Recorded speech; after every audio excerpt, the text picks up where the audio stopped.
Assalamualaikum warahmatullahi wabarakatuh.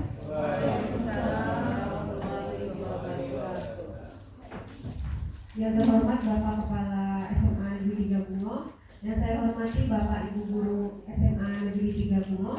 Di sini kita berkumpul dalam rangka dilaksanakannya deseminasi dengan narasumber kita ada 3 orang, yaitu Ibu Andi Megasari SPD, Bapak Juan Berantri Dharma SPD, dan Ibu Novita Sri Cahyati SPD. Untuk yang pertama, marilah kita buka acara ini dengan membaca basmalah bersama-sama. Bismillahirrahmanirrahim. Semoga acara kita diberikan kelancaran dari awal hingga akhir acara nanti. Acara yang pertama yaitu sambutan dari Bapak Kepala SMA Negeri 3 Bungo kepada Bapak.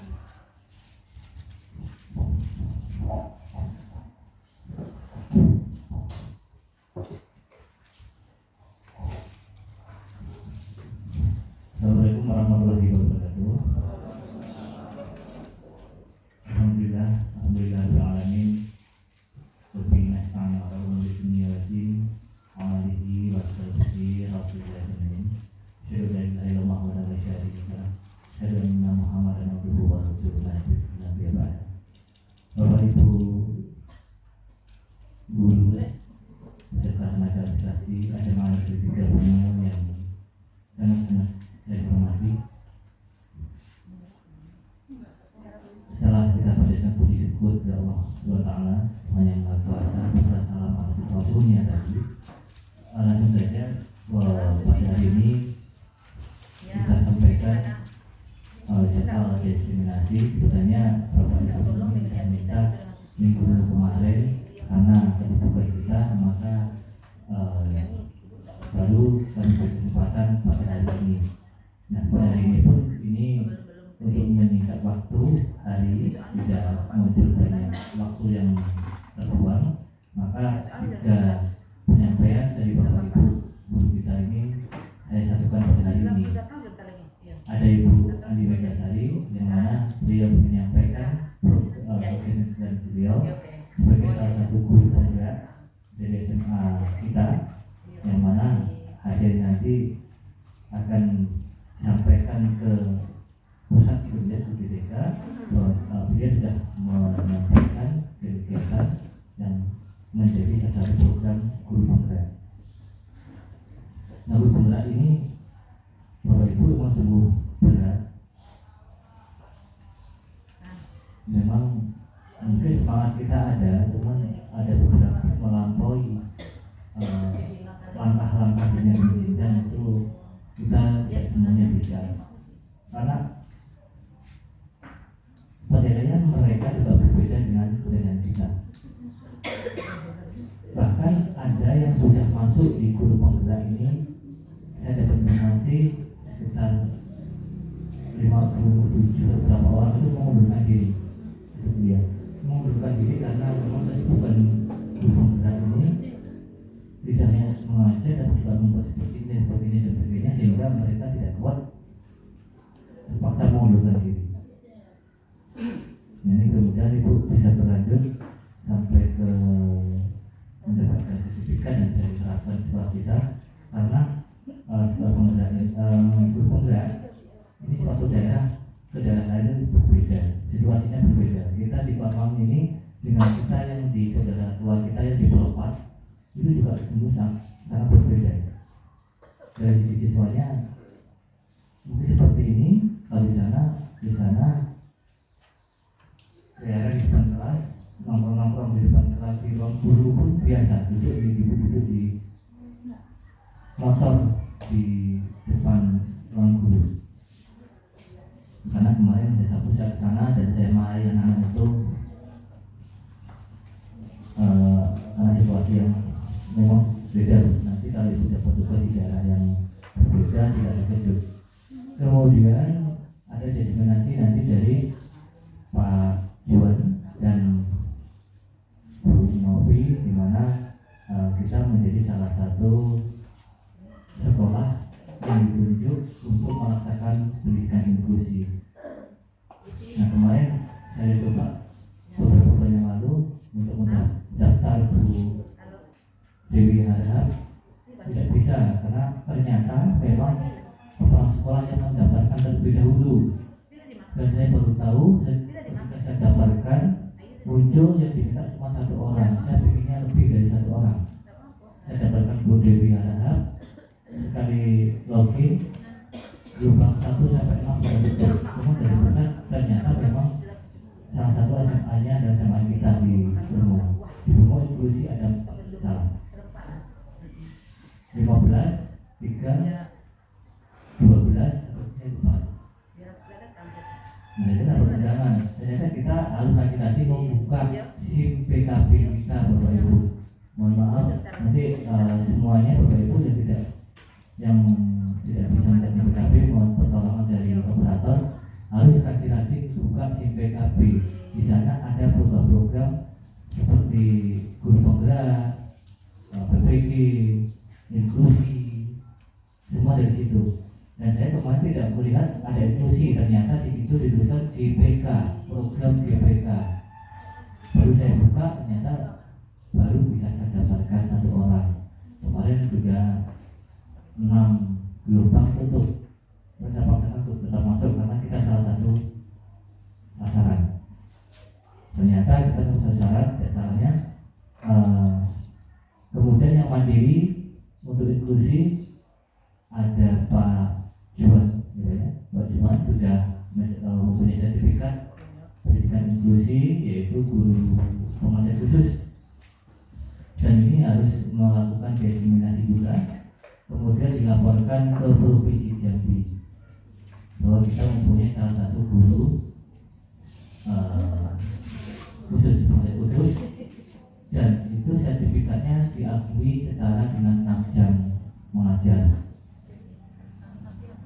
Jadi maka saya inginkan kemarin salah satu selain Pak Juan saya katakan ingin saya lebih daripada 1, ternyata yang 1 yang bisa Bu Dewi.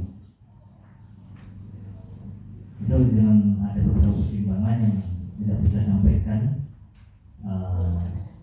Salah satunya mungkin karena guru Inggris kita ada 3, saya tidak mau melepas salah satu, tidak mau melepas, saya pertahankan. Maka salah satu usaha saya untuk menambah jam itu harus melalui apa yang bisa menambah jamnya. Saya tidak mau melepas, maka itu salah satu cara, dan ada alasan saya lainnya nanti. Kalau ada guru penggerak 6 jam, Pak Juan, kalau matematikanya cukup, berarti tidak perlu memakai ijazah, tapi bisa dipakai nanti untuk lain. Maksudnya untuk Pak Juan. Kemudian satu lagi adalah Bu Novita yang mewakili saya, itu berangkat ke seberang Pulau Jawa dan rangka juga sekolah inklusi. Jadi ini yang kedua, nanti bisa disampaikan apa saja yang disampaikan di sana. Selanjutnya kemarin saya sendiri, tapi karena saya tidak bisa berangkat.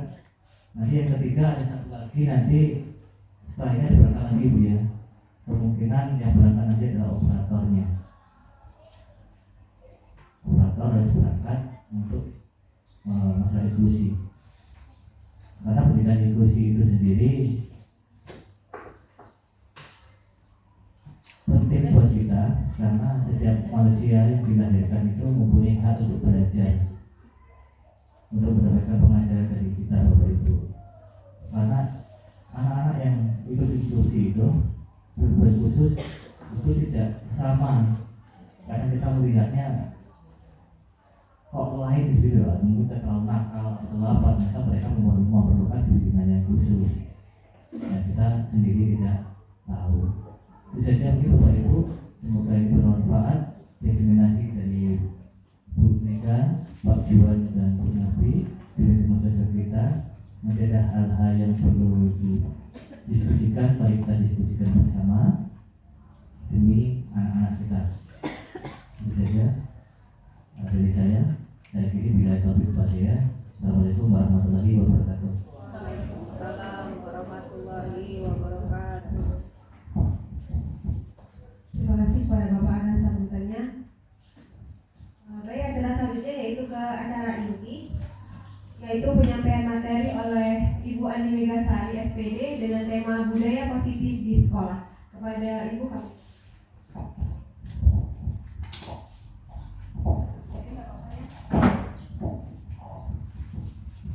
Bismillahirrahmanirrahim. Assalamualaikum warahmatullahi wabarakatuh. Waalaikumsalam warahmatullahi wabarakatuh. Yang saya hormati Bapak Kepala SMA Negeri 3 Bungo, yang saya sayangi seluruh rekan-rekan majelis guru, keluarga besar SMA Negeri 3 Bungo.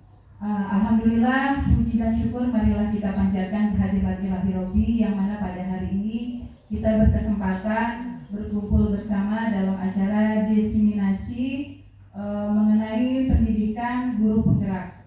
Shalawat dan salam tidak lupa kita sampaikan kepada junjungan kita Habibana wa Nabiyana Muhammad Sallallahu Alaihi Wasallam. Sebelumnya saya Andi Megasari SPD selaku calon guru penggerak angkatan 5, alhamdulillah diberikan kesempatan untuk berbagi sedikit mengimbaskan apa yang sudah kami pelajari pada program pendidikan guru penggerak. Hari ini sedikit ingin kami berbagi mengenai budaya positif di sekolah. Budaya positif di sekolah ini merupakan modul pertama yang kami pelajari di program guru penggerak, yaitu modul 1, lebih tepatnya di modul 1.4. Pengimbasan ini bertujuan agar bukan hanya calon guru penggerak saja yang memahami, tetapi seluruh pihak sekolah, baik itu warga sekolah terdiri dari murid, guru, tenaga kependidikan, seluruh warga sekolah terlibat aktif untuk menciptakan budaya positif di sekolah.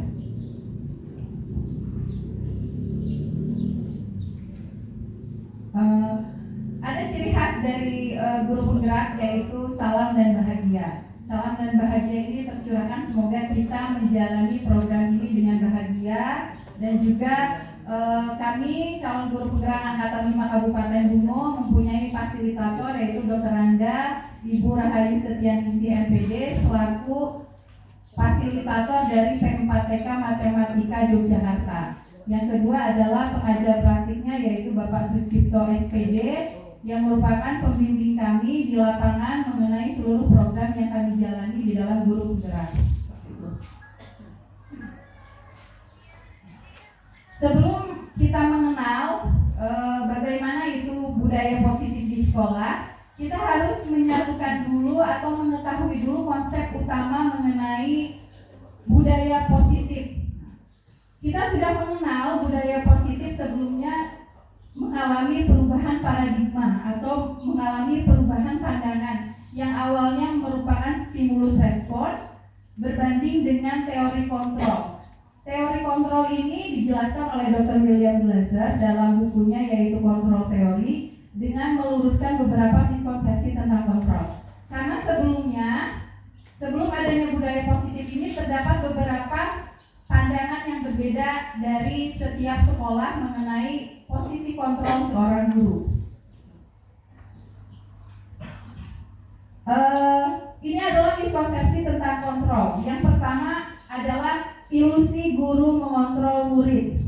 Jadi biasanya kita mempunyai atau beranggapan bahwa seorang guru itu memegang teguh kontrol di dalam kelas atau terhadap diri seorang murid. Jadi apa yang kita sampaikan harus diikuti oleh murid. Pada kenyataannya tidak bisa dipaksa, karena seorang murid itu mempunyai kontrol atas dirinya sendiri. Jadi ilusi kontrol mengenai kita boleh bebas mengontrol murid itu ternyata terdapat miskonsepsi dengan realitanya.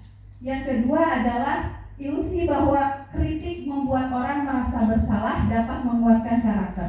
Biasanya kita sebagai guru cenderung mengkritik jika anak mempunyai kesalahan dengan tujuannya tes mental. Seperti itu ya Bapak Ibu. Biasanya kita membuat kritik atau memberikan kritik terhadap murid itu dengan tujuan agar mentalnya terasah, sehingga nanti dia kuat menghadapi berbagai masalah lain. Kenyataannya, ternyata jika kita mengkritik dan memberikan rasa bersalah kepada anak, justru mereka akan mengalami krisis identitas.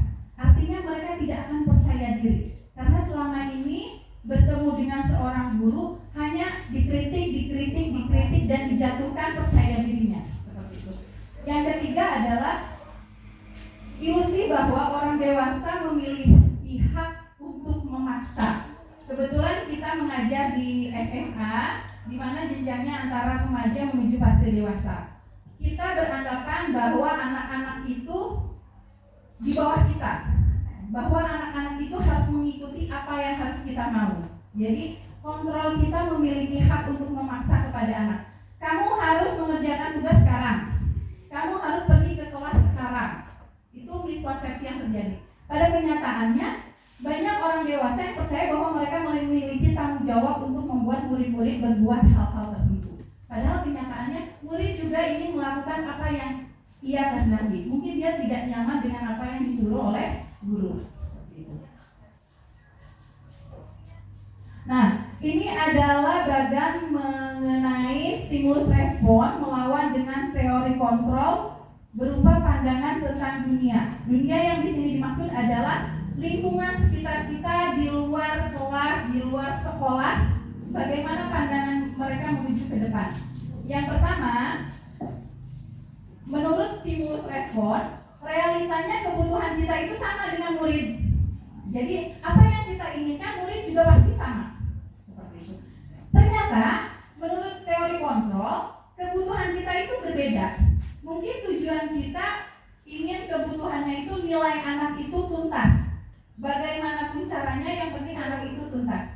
Pada kenyataannya, kebutuhan yang mereka inginkan itu adalah memahami mata pelajaran yang telah kita sampaikan. Walaupun pada kenyataannya di hasil pembelajaran mereka tidak sesuai dengan KKM yang sudah kita inginkan atau yang KKM yang sudah kita terapkan.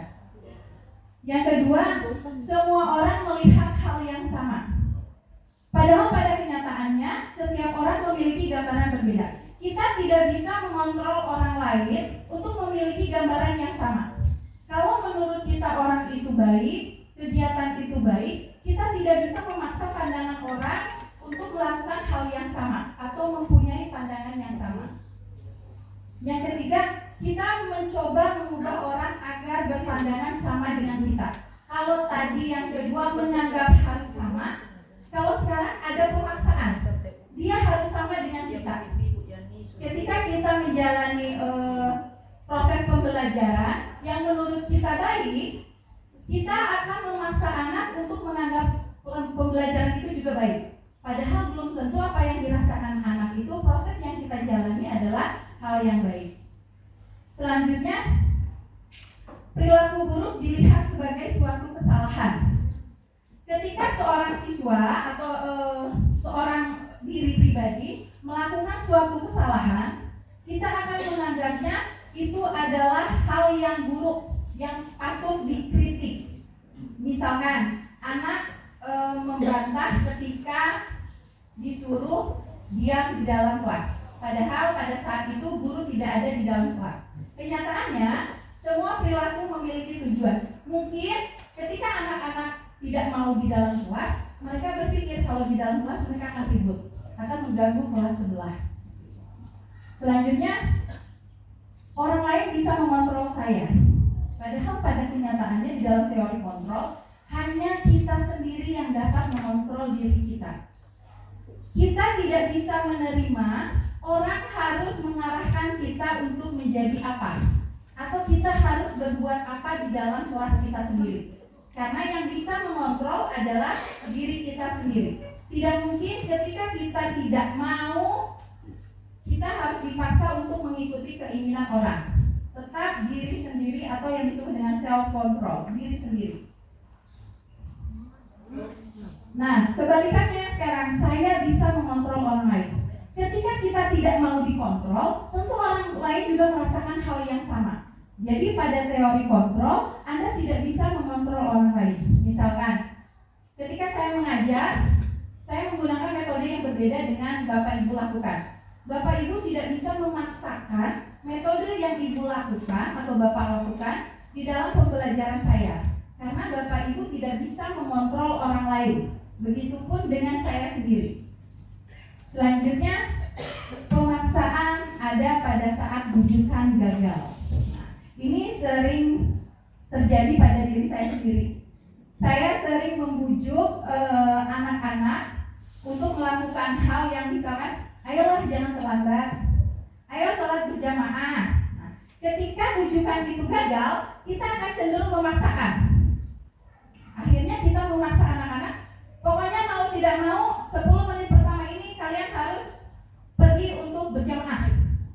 Padahal saat itu anak mungkin ingin makan dulu, ingin istirahat dulu, seperti itu. Nah, ternyata di teori kontrolnya, kolaborasi dan konsensus menciptakan pilihan-pilihan baru. Mungkin kita bisa membuat anak seperti ini. Nah, ini adalah jam kedua. Jam kedua ini biasanya digunakan untuk isoma, istirahat, sholat makan.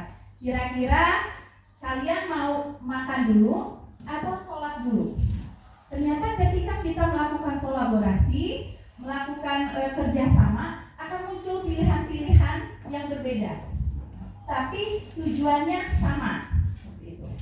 Yang terakhir, model berpikir menang kalah. Awalnya di stimulus respon itu setiap perdebatan, setiap kegiatan pasti ada yang menang dan ada yang kalah. Jadi ketika menurut kita betul sebagai guru, pasti apa yang diambil oleh murid itu adalah salah. Pada kenyataannya, dalam teori kontrol, model berpikir itu harus menang dan menang. Artinya apa? Ketika proses belajar yang kita laksanakan itu harus membuat kita senang dan juga membuat anak senang. Kadang saya zaman dahulu kala ketika ingin menyelesaikan materi, saya tidak melihat kondisi anak. Jadi saya terus ngajar.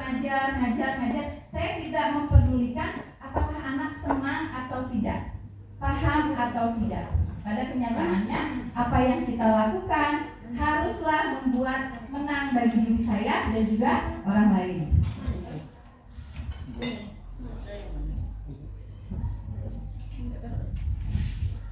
Mari kita ubah cara pandang kita, Bapak Ibu.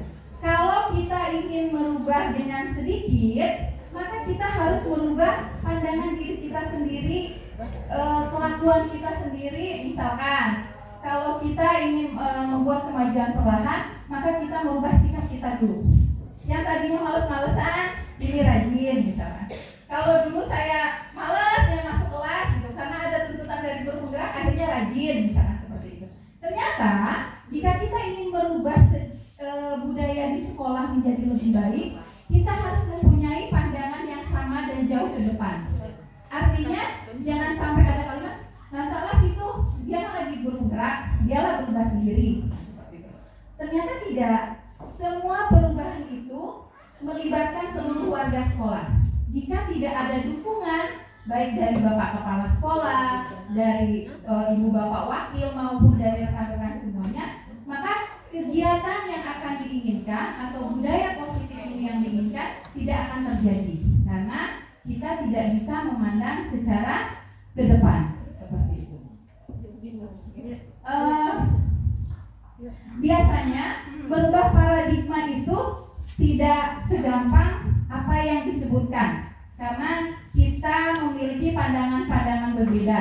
Tetapi setelah mengetahui konsep ini, kita berharap bahwa kita akan merubah paradigma kita menjadi lebih baik mengenai budaya positif di sekolah. Seperti itu.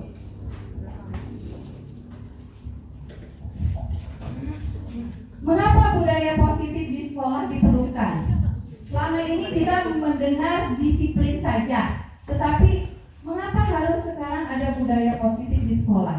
Ternyata budaya positif di sekolah itu digunakan atau diperlukan untuk mengembangkan anak-anak yang memiliki karakter kuat sesuai dengan profil pelajar Pancasila. Nah, Bapak Ibu yang saya hormati, perlu kita flashback kembali. 2 tahun kita mengalami pandemi. Bagaimana ketika anak-anak masuk pelajaran tatap muka, mereka seolah krisis karakter. Mereka menjadi liar. Artinya kita sebagai pendidik dan juga tenaga pendidik berkewajiban untuk mengembalikan karakter-karakter mereka itu sesuai dengan profil pelajar Pancasila. Yang pertama, seperti kita tahu, yaitu beriman, bertakwa kepada Tuhan Yang Maha Esa dan berakhlak mulia. Ini disebutkan yang paling pertama. Karena apa? Sangat banyak sekali anak-anak kita yang tidak atau kurang akhlaknya setelah masa pandemi. Jadi biasanya kita pembelajaran melalui daring, sekarang kita tatap muka, kurang sopan santunnya. Bahkan terkadang terhadap guru yang tidak mengajar di kelasnya saja, anak sudah tidak mau menegur. Yang kedua adalah mandiri. Mandiri di sini anak bisa berdiri sendiri, memberikan masukan sendiri tanpa adanya tuntutan dari kita. Yang ketiga adalah bernalar kritis. Bernalar kritis ini artinya anak bisa menemukan masalah, menganalisisnya, memecahkan sendiri tanpa kita menuntut harus A, harus B, harus C. Ketika anak melakukan kesalahan, ayo kamu minta maaf.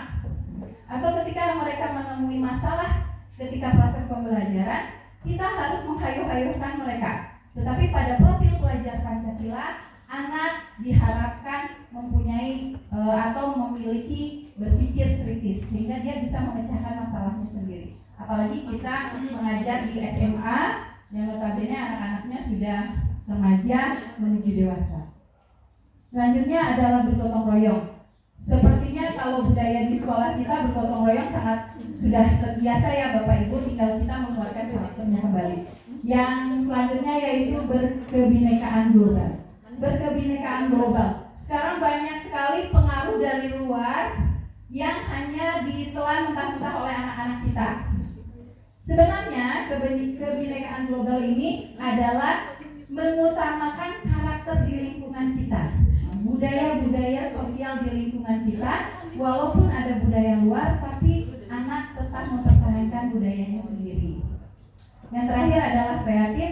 Jelas bahwa anak-anak dituntut atau diharapkan memiliki kreatif agar dia bisa melakukan atau melanjutkan ke jenjang yang lebih tinggi. Ketika dia kreatif, dia tentu tidak akan pasif, dia akan aktif. Ketika pembelajaran aktif di kelas kita, tentu kita akan merasa senang. Pembelajaran tidak akan diam saja dan tidak akan satu arah.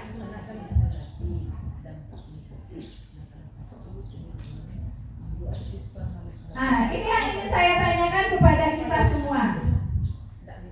Apakah kita setuju dengan pertanyaan ini? Yang pertama, hukuman dapat mendisiplinkan anak. Kira-kira Bapak Ibu setuju nggak? Setuju. Setuju. Alasannya apa, Bu? Karena akan jelas lebih baik, walaupun tidak bentuk hukuman, tapi tujuannya mendisiplinkan. Oke, tujuannya mendisiplinkan walaupun berbentuk hukuman ya, Bu ya. Oke. Sekarang pertanyaan yang kedua nih. Pemberian hukuman dengan hal positif seperti membaca atau membersihkan halaman sekolah dapat meningkatkan disiplin anak. Setuju nggak Bapak Ibu? Kadang kita hari Senin ada anak yang terlambat, akhirnya disuruh mengumpulkan sampah. Setuju Bu? Alasannya apa? Saya kurang setuju. Nah, kenapa Pak kurang setuju? Tidak ada hubungannya dengan mendidik mengumpulkan sampah. Oh, tidak ada hubungannya mendidik dengan mengumpulkan sampah. Bapak Ibu yang setuju? Karena sampah jadi proyek. Oh, jadi sampah dari proyek, betul Pak. Ada lagi? Sangat setuju. Sangat setuju Bu, kenapa? Karena ya jelas dampak yang ditimbulkan. Satu, Ya. taruh mungkin perilaku anak yang sulit untuk didisiplin, tapi kondisi sekolah jadi bersih dong. Oh, gitu ya Bu. Jadi dilihat hasilnya ya Bu ya, lingkungan sekolah menjadi bersih. Oke. Yang ketiga nih, memberi penghargaan dapat meningkatkan motivasi belajar anak. Ibu pernah memberi penghargaan di kelas? Sangat setuju. Sangat setuju. Oh, bagus Bu. Alasannya kenapa Bu bagus? Penghargaan itu kan Oh, penghargaannya bagus, gitu ya Bu, memberikan Anak pujian. akan lebih tertarik. Anak akan lebih tertarik. Betul. Karena Ada sekarang lagi? puji penghargaan. Gimana Mas Sergi? Karena dengan diberi pujian, Ya. yang lain termotivasi juga ingin dipuji. Oke, dengan memberikan pujian, anak akan termotivasi juga untuk dipuji gitu ya. Oke. Mari kita lihat. Kira-kira bagaimana? Nah, sebelum kita melihat hasil dari tadi 3 pertanyaan itu, mari kita sama-sama merenungi 5 posisi kontrol. Kira-kira kita termasuk posisi yang mana? Di dalam posisi kontrol ada 5 posisi kontrol sebagai seorang guru. Yang pertama, ada mengenai guru sebagai penghukum. Guru sebagai penghukum. Biasanya guru dengan posisi kontrol sebagai penghukum itu cenderung mudah menghardik. Mudah menghardik dan juga mudah menunjuk-nunjuk. Ya.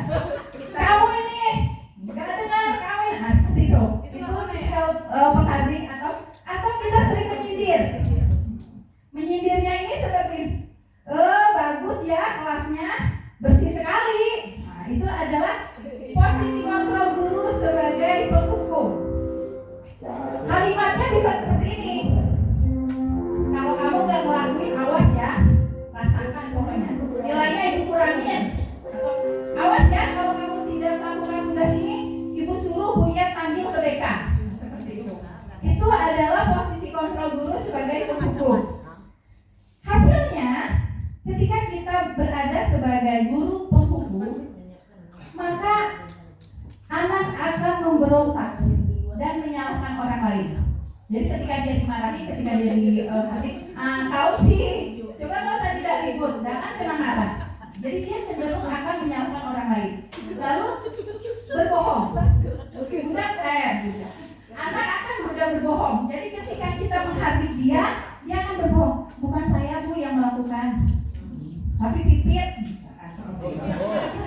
Oh enggak, saya karena ini Lalu kaitannya apa dengan stimulus kontrol tadi, yaitu murid meletakkan guru di luar dunia yang berkualitas. Jadi versi dia, guru tidak ada di pikirannya dan guru ada di luar dunia dia. Kenapa seperti itu? Karena ujung-ujungnya murid akan berkata, udahlah, ujung-ujungnya kita kerjakan juga, ibu tuh marah-marah lagi. Udahlah, kita kerjakan seadanya. Itu benar atau enggak pun ibu tuh marah-marah di kerjaannya. Atau sebaliknya Bu. Itu nanti kita bahaskan. Nah, dampak pada murid kalau posisi kontrol kita sebagai penghukum, dia akan mengulangi lagi. Karena ketika dia melakukan kesalahan, Allah paling cuma dimarahin aja.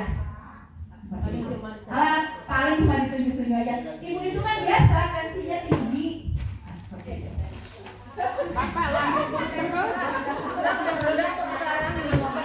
Oke, yang kedua adalah posisi kontrol guru sebagai pembuat orang bersalah. Karena kita ketika murid melakukan kesalahan atau tidak ingin mengikuti apa yang kita harapkan, kita akan mengucapkan seperti ini. Ayolah bantu ibu, gak kasihan nanti ibu ditegur sama bapak kepala sekolah. Atau ayolah masuk, nanti gurunya dipanggil loh sama bapak kepala sekolah. Atau ayolah kerjakan tugasnya, ibu loh cuma ngasih tugas aja, nanti ibu dimarahin loh sama Mem Senti gurunya. Kalau dia misalnya sebagai guru piket, misalkan Pak Juandra sebagai guru piket menggantikan saya di dalam kelas, nanti Pak Juandra mengatakan seperti ini padaku, udah jangan ribut, ayo kerjaan, nanti ibu loh, bapak loh yang akan dimarahin sama Bu Andi. Ini kan tugas Bu Andi, tahu sendiri Bu Andi cerewet, jadi seperti itu. Itu adalah posisi kontrol guru sebagai pembuat rasa bersalah. Hasilnya, maka anak akan menyangkal, akan menyembunyikan dan akan berbohong. Ya Bu, ini sudah dikerjakan. Ya Bu, nanti kami kerjakan. Dan kaitannya dengan dunia, murid tidak akan menganggap kita ada. Murid hanya akan menganggap kita di luar dunianya, tidak penting. Dan murid hanya akan berkata, maafin saya ya Pak, nanti saya kerjakan. Maafkan saya Bu, nanti akan saya kerjakan. Padahal pada kenyataannya tidak dikerjakan pada hari itu.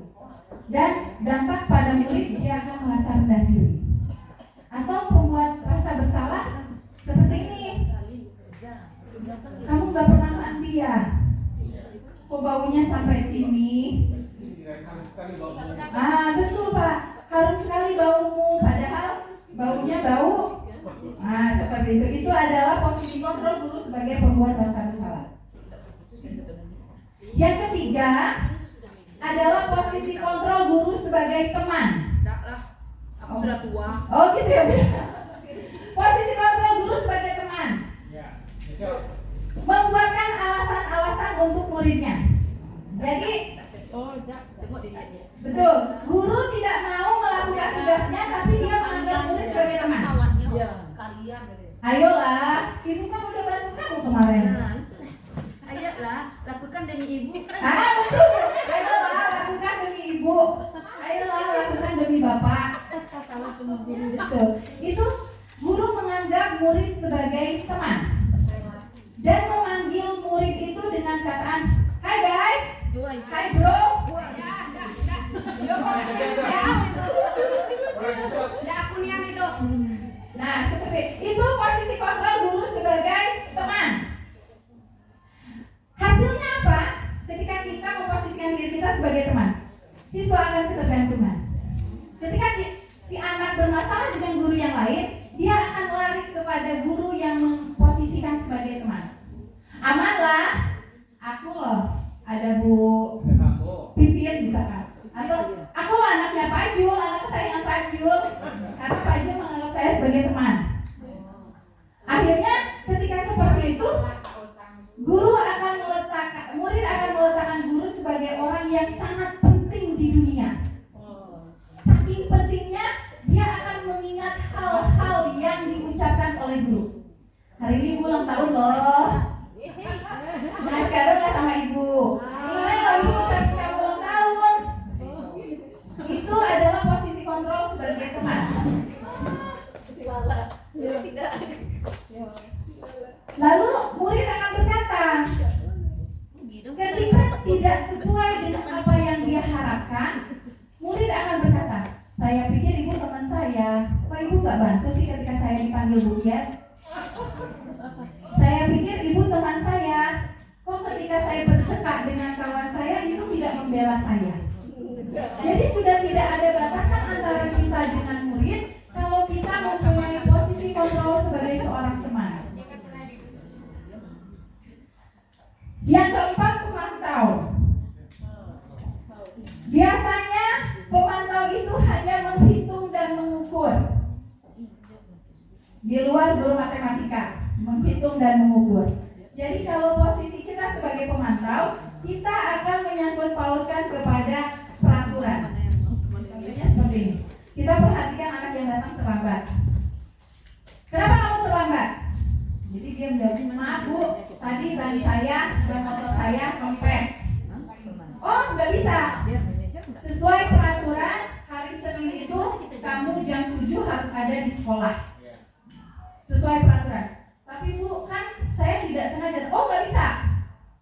Jadi guru hanya memantau saja, tanpa bertindak untuk mengetahui alasannya. Senang nian jadi guru kalau gitu. Nah, betul. Senangnya jadi guru yang bukan hanya memantau.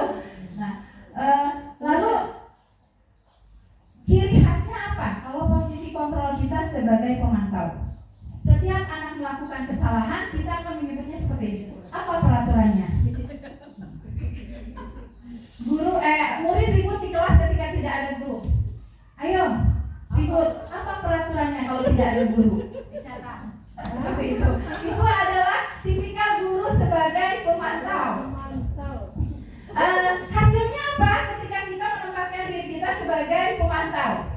Jadi anak akan menyesuaikan diri bila diawasi.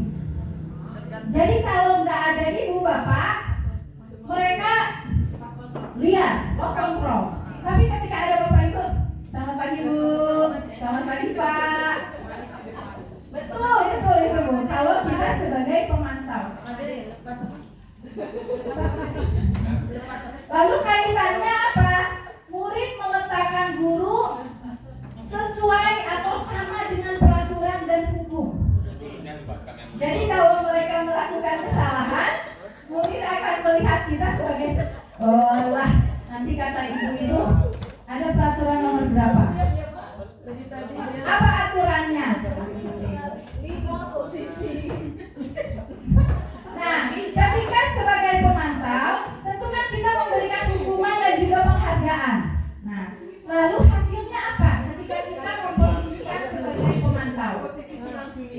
Mereka akan meminta penghargaan ketika mereka sesuai dengan peraturan. Posisi pemantau, Bu. Jadi kalimatnya berapa banyak bintang yang harus saya peroleh, itu kalau di SD menggunakan bintang. Kalau di kita poin mungkin seperti itu. Jadi anak akan meminta atau akan berkata, karena ibu itu memantau saja sesuai dengan peraturan, jadi dia akan meminta hukuman atau penghargaan sesuai apa yang dia lakukan. Dampaknya pada murid, kalau kita sebagai pemantau, dia akan merasa guru itu menitik beratkan kepada hadiah atau kepada hukuman. Kalau kamu sesuai dengan aturan, maka kamu dapat penghargaan. Kalau kamu tidak sesuai dengan peraturan, maka kamu akan mendapatkan hukuman. Itu posisi kontrol guru sebagai pemantau. Terakhir adalah posisi kontrol manajer. Posisi kontrol manajer ini, guru bisa bertindak sebagai teman, penghukum, pemantau, dan juga pembuat rasa bersalah, tergantung situasi dan kondisi saat itu. Jadi ketika guru akan berbuat ketika anak melakukan kesalahan, guru akan mengatakan seperti ini. Dia akan mengatakan pertanyaan-pertanyaan yang kira-kira sebab akibat dari apa yang dia lakukan. Contohnya seperti ini tadi. Apa yang kita yakini? Ketika anak datang menggunakan sepatu berwarna putih sesuai dengan peraturan sekolah kita kan harus menggunakan sepatu hitam. Kalau kita sebagai pemantau, kita akan menyebutkan tidak boleh lepas sepatu itu, lepas kaos kaki itu. Nah, tetapi kalau posisi kita sebagai manajer, kita akan bertanya alasan. Kenapa kamu pakai sepatu putih? Karena aku suka, Bu. Karena aku suka. Tahu kan peraturannya apa di sekolah kita? Kenapa dilanggar, Nak? Oh, basah sepatunya. Ketika posisi guru sebagai manajer dan mendapatkan alasan-alasan tersebut dari murid, guru tidak akan langsung menghukum, tapi akan menemukan titik logika.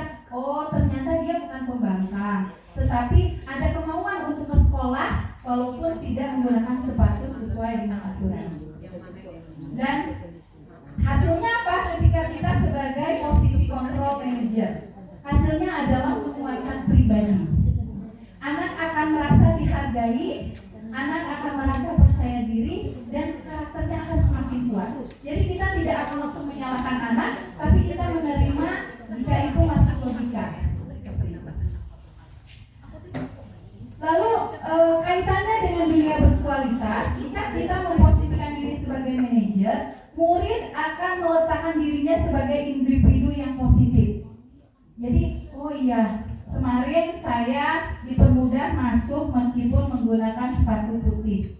Jangan sampai ibu itu kehilangan kepercayaan kepada saya. Jadi hari ini saya memang harus menggunakan sepatu hitam. Kalaupun terpaksa lagi, dia sebelum ditegur dia akan menghadap kepada ibu. Bu, mohon maaf. Hari ini saya mohon maaf sekali. Saya kembali melanggar peraturan. Tapi alasannya adalah bla bla bla bla. Lalu murid akan berkata, ketika kita posisinya sebagai manajer, murid tidak akan diam saja menerima hukuman atau penghargaan. Tapi murid akan berkata, Bu, kira-kira gimana ya? Saya bisa sekolah, bisa masuk kelas, meskipun sepatu saya tidak hitam. Jadi akan muncul motivasi intrinsik dari diri dia sendiri. Bukan kita mengarahkan, lepas sepatumu, gak usah masuk, ambil sampah. Seperti itu. Tetapi akan muncul motivasi dari diri sendiri karena dia memang merasa bersalah. Karena awalnya kita sudah melakukan pendekatan yang positif terhadap murid. Dampaknya pada murid akhirnya dia akan mengevaluasi diri. Jadi karena sudah ditegur, diberikan kemudahan, diberikan dispensasi, maka dia akan memperbaiki dirinya sendiri. Oh, saya harus lebih baik. Jangan sampai ketemu lagi Bu Yuspita seperti itu di BP. Oke, next. Nah, ini jawaban dari kita semua yang tadi 3 pertanyaan. Tadi kan Ibu setuju kalau hukuman akan mendisiplinkan. Lalu tadi ada Pak Jul mengatakan bahwa pemberian hukuman dengan cara mengambil sampah itu tidak ada kaitannya dengan pendidik atau ketika kita mendidik. Dalam budaya positif atau disiplin positif, kata awalnya memang kata disiplin.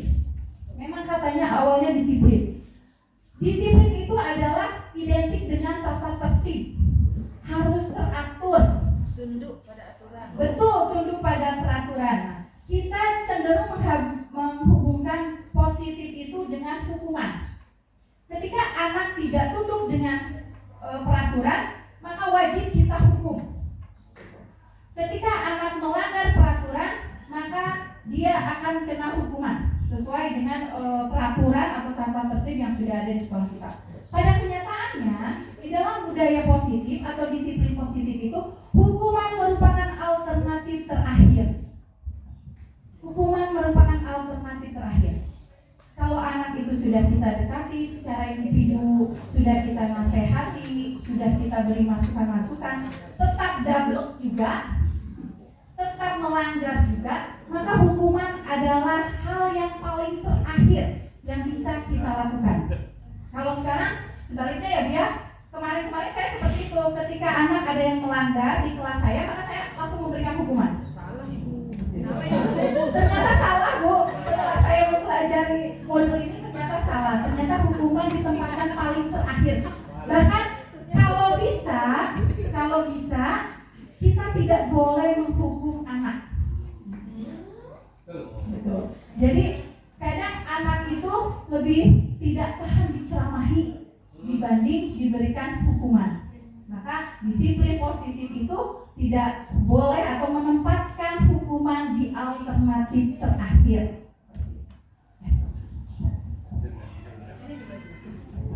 Tujuannya apa adanya disiplin positif? Agar anak itu merdeka belajar dan juga bahagia. Tentu bukan hanya anak, tetapi guru juga harus bahagia. Menurut Ki Hajar Dewantara, merdeka itu artinya tidak hanya terlepas dari perintah, akan tetapi juga cakap buat memerintah diri sendiri. Jadi tujuan kita mengajar kepada anak atau menuntun anak itu bukan untuk memerintah dia saja, tapi dia akan tergerak hatinya melalui motivasi intrinsik dari dalam diri sendiri untuk memerintah dirinya sendiri. Jadi kadang kita, ayo masuk, udah ada Bu Yusrita lo galak, ayo masuk. Atau terkadang dari jauh saja, ketika murid melihat kita, bajunya keluar, dia langsung buru-buru dimasukkan. Artinya apa? Ada motivasi intrinsik di dalam diri anak, tetapi dia masih ketakutan kena hukuman. Tapi kalau sudah disiplin positif yang diajarkan, murid sudah tidak ada lagi keluar. Atau ketika Bu Asna lewat, anak-anak bajunya dimasukkan seperti itu. Tapi ketika saya lewat, karena saya tidak pernah menegur anak itu, cuek aja. Tidak pernah menunjuk anak itu atau mengingatkan anak itu, ya cuek-cuek aja. Alah, bukan Bu Asna kok, Bu Andi ini. Yang benar yang mana, Bu Asna apa Bu Andi? Sepertinya Bu Asna yang betul.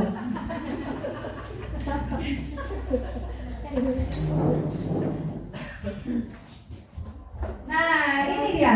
Bagaimana membangun budaya positif di sekolah?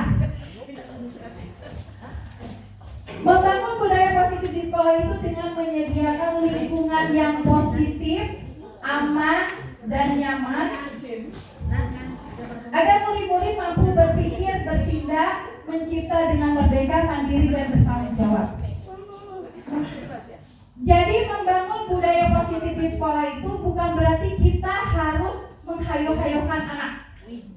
Ayo kumpul di lapangan, udah jam berapa ini? Ayo, ini sudah waktunya upacara. Tetapi membangun budaya positif itu kita mungkin kesalahan salah satunya saya sering terlambat upacara. Jadi ketika saya datang terlambat upacara, anak akan bertanya, kok Bu Andi boleh masuk barisan, sedangkan saya dipisahkan. Nah, seperti itu. Salah satu menciptakan lingkungan positif, aman dan nyaman adalah itu berasal dari kita sendiri. Jadi ketika anak-anak harus mengikuti rohis,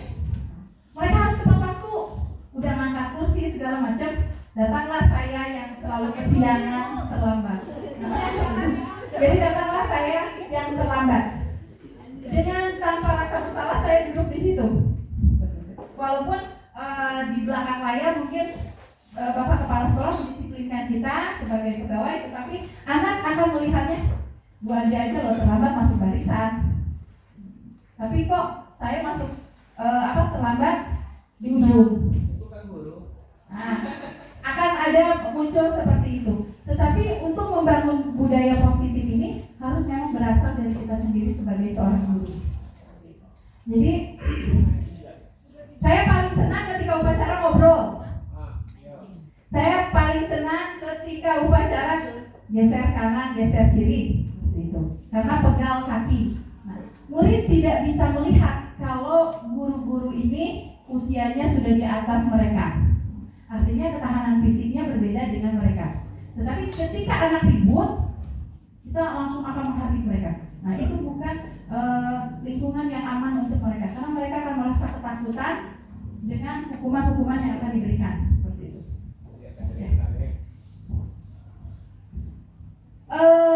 Teori motivasi perilaku manusia. Nah, awalnya seperti ini, ketika tadi yang setuju untuk memberikan hukuman kepada anak sebagai pendisiplin, mereka akan melakukan perilaku yang baik itu hanya untuk menghindari hukuman. Jadi mereka akan melakukan hal-hal baik itu biar tidak dihukum. Artinya apa? Ketika dia berada di hadapan Bapak Ibu, dia akan patuh karena takut dihukum. Apalagi melihat Pak Jul datang, wah Pak Jul ini pasti disetrap lagi, misalkan seperti itu. Jadi akhirnya ketika pelajaran Pak Jul, mereka akan duduk manis karena saking takutnya diberikan hukuman. Itu termotivasi eksternal, motivasinya berasal dari luar, karena takut hukuman dari Pak Jul, misalkan seperti itu. Nah, yang kedua, untuk mendapatkan imbalan. Sering kita memberikan motivasi pada anak-anak. Ayo, seperti tadi kayaknya Mem Dewi yang menyebutkan. Ayo, yang mengumpulkan paling duluan dapat nilai tambahan plus 10. Karena pada kenyataannya ketika anak mengumpulkan tugas hasilnya 100, kita tidak memberikan nilai 110. Tetap aja 100. Tapi kita memberikan penghargaan kepada anak. Ayo, cepat kumpulkan. Sambil bekerja. Ayo kumpulkan. Yang 10 orang pertama mengumpulkan, nilainya akan saya kasih plus 10. Kenyataannya ya tetap aja. Dia dapat 80 juga tetap aja 80. Seperti itu. Dan itu motivasinya tentu karena ingin mengharapkan imbalan. Oh, kamu itu berada di kelas terbaik di sekolahmu. Tentu orang-orang akan menganggap kamu murid-murid yang baik. Artinya ketika mereka mengadakan pembelajaran bersama guru, mereka ingin terlihat baik agar mendapatkan pujian. Yang terakhir, ini adalah motivasi yang akan berawal dari motivasi intrinsik dalam dirinya sendiri dan merupakan tujuan dari disiplin positif. Untuk menghargai diri sendiri atau self controlnya, saya akan menjadi orang yang seperti apa bila saya melakukan. Jadi yang motivasi intrinsik ini akhirnya akan membuat anak, oh kalau saya tidak mengerjakan PR ini, tentu saya akan ketinggalan pelajaran. Oh, ketika saya tidak melaksanakan apa yang sesuai dengan peraturan sekolah, oh maka saya akan berkurang jam belajar saya karena saya harus berhadapan dengan guru BK. Inilah tujuan budaya positif atau disiplin positif kita itu adalah kemauan dari diri sendiri, jangan dihayo-hayokan saja.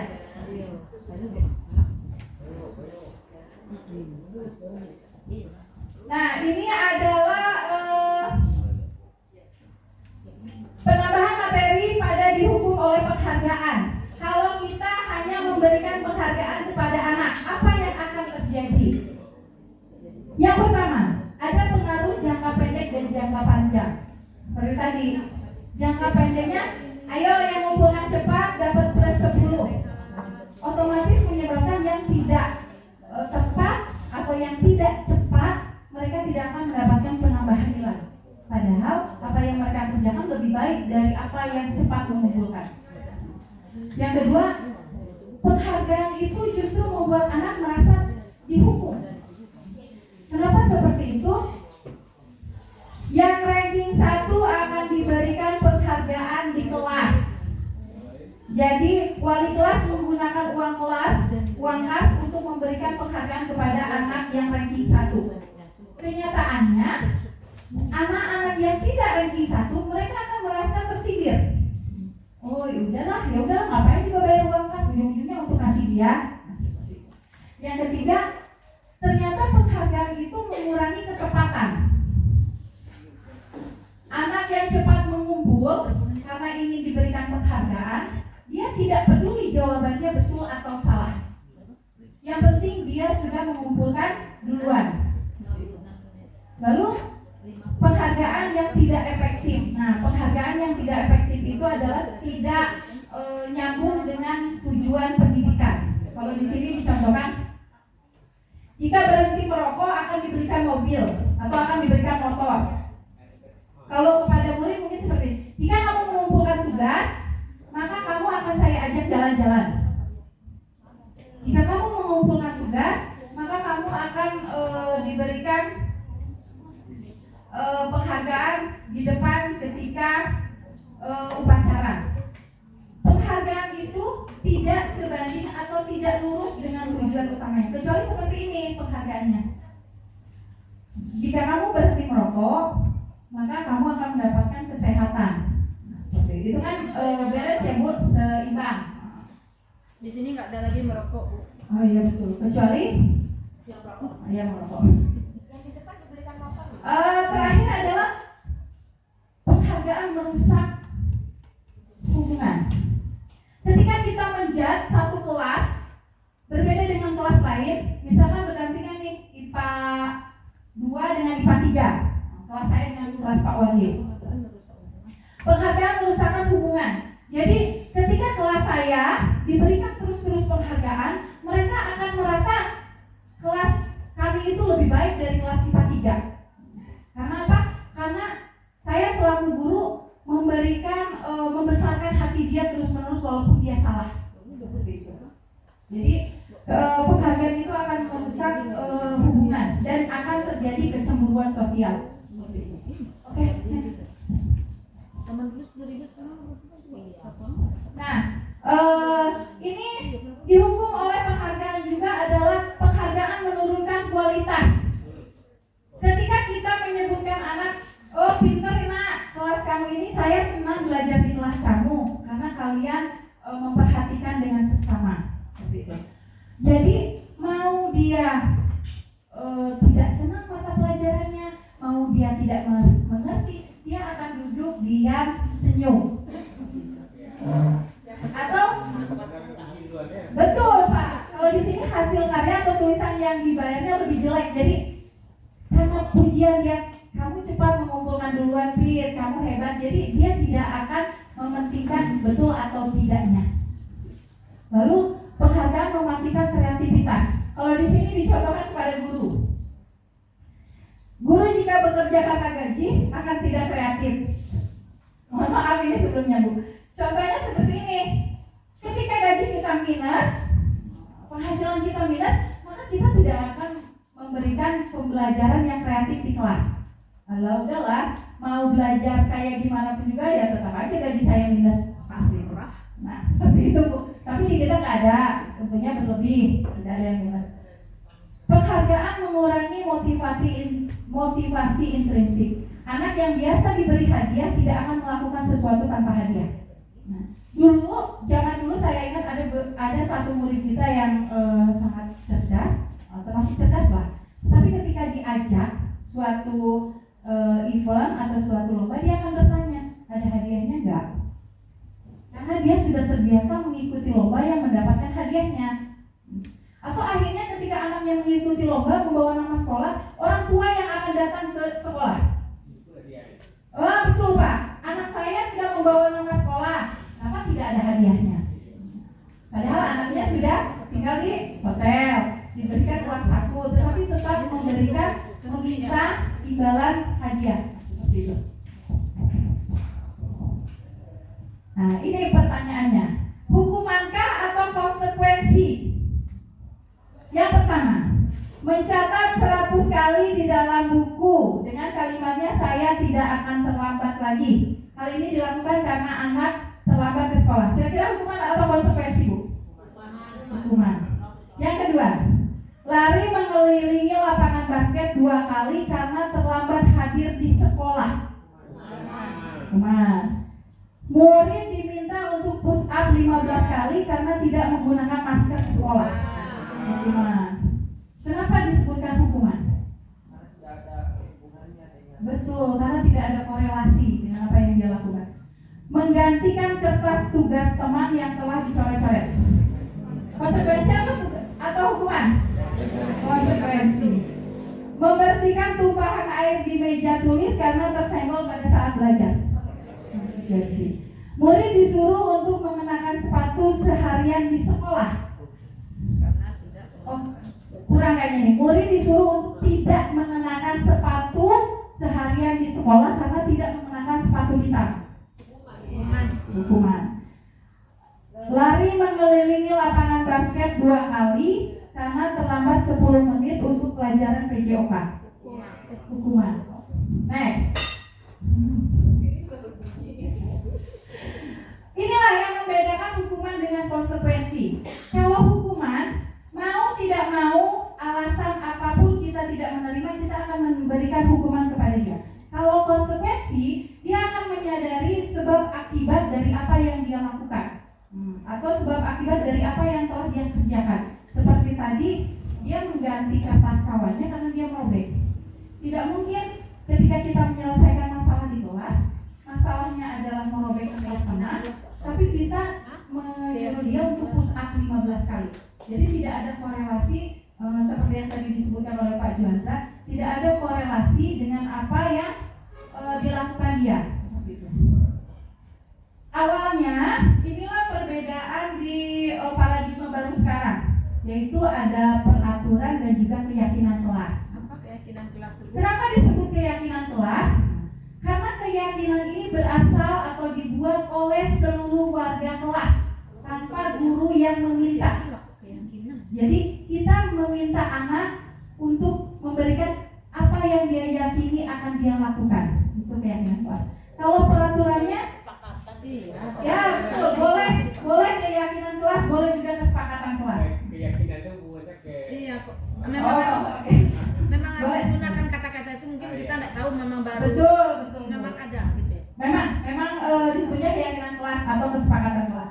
Nah, peraturan itu selalu kembali ke buku, selalu kembalikan buku ke tempatnya. Nah, itu peraturan. Sudah tidak bisa dinegosiasi lagi. Pada keyakinan kelas hanya disebutkan tanggung jawab. Artinya, ketika buku itu tidak di tempatnya, dia akan mengembalikannya. Ketika buku itu sobek, dia akan menggantinya. Ketika buku itu berceceran, dia akan merapikannya. Itu adalah keyakinan kelas atau kesepakatan kelas. Yang kedua, dilarang mengganggu orang lain.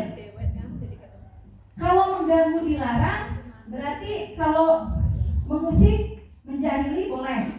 Tetapi kenyataannya pada keyakinan kelas sekarang, anak diminta untuk menghormati orang lain. Menghormati pendapatnya, menghormati ketika dia beribadah, seperti itu.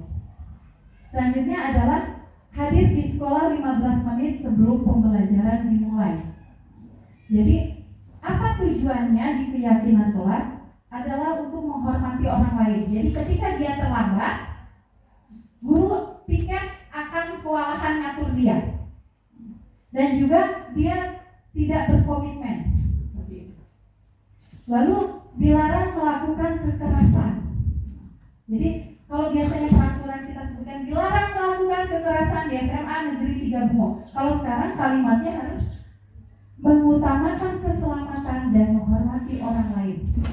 Tentu tindakan dilarang melakukan kekerasan itu kan bukan hanya diri dia terhadap sesama teman, tetapi terhadap guru juga, terhadap warga sekolah, terhadap anak kebun sekolah, seluruh warga sekolah.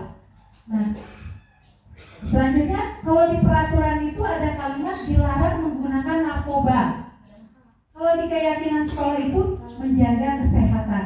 Karena bukan hanya narkoba saja. Oh, di SMA Negeri 3 Bungo dilarang untuk menggunakan narkoba, tapi boleh merokok. Tapi kalau menjaga kesehatan kan otomatis hal-hal yang merugikan kesehatan itulah yang akan dilakukan. Lalu bergantian atau menunggu giliran. Harus mengantri sesuai dengan antriannya. Pergunakanlah alat-alat labor bergantian. Akhirnya hanya alat labor saja yang dia menggunakan bergantian. Bola sepak, bola basket pada pelajaran olahraga dia tidak mau gantian. Oh, karena Pak Seno adalah wali kelas saya, jadi terserah saya dong menggunakan bola. Oh, karena Patria adalah teman saya, terserah saya dong menggunakan bola. Sekarang keyakinan kelasnya itu adalah menghormati orang lain dan bersabar. Kalau saat ini pelajaran olahraga di kelas 11 IPS 2, itu 11 IPS 2 yang boleh menggunakan. Bersabar untuk kelas yang lain untuk menunggu giliran. Gunakan masker. Gunakanlah masker di lingkungan SMA 3 Bungo. Itu adalah peraturan bunyinya. Tapi kalau keyakinan kelasnya seperti menjaga kesehatan, menjaga keselamatan. Karena kesehatan masker untuk kita juga dan juga untuk orang lain. Jangan berlari di kelas atau koridor. Jangan berlari di kelas atau di koridor. Tujuannya apa? Akan mengganggu kawan-kawan yang lain. Rupanya pada keyakinan kelas akan muncul keselamatan dan keamanan untuk dirinya sendiri. Kalau akan mengganggu orang lain itu kan hanya untuk dirinya terhadap orang lain. Tapi keamanan tertuju kepada dirinya sendiri.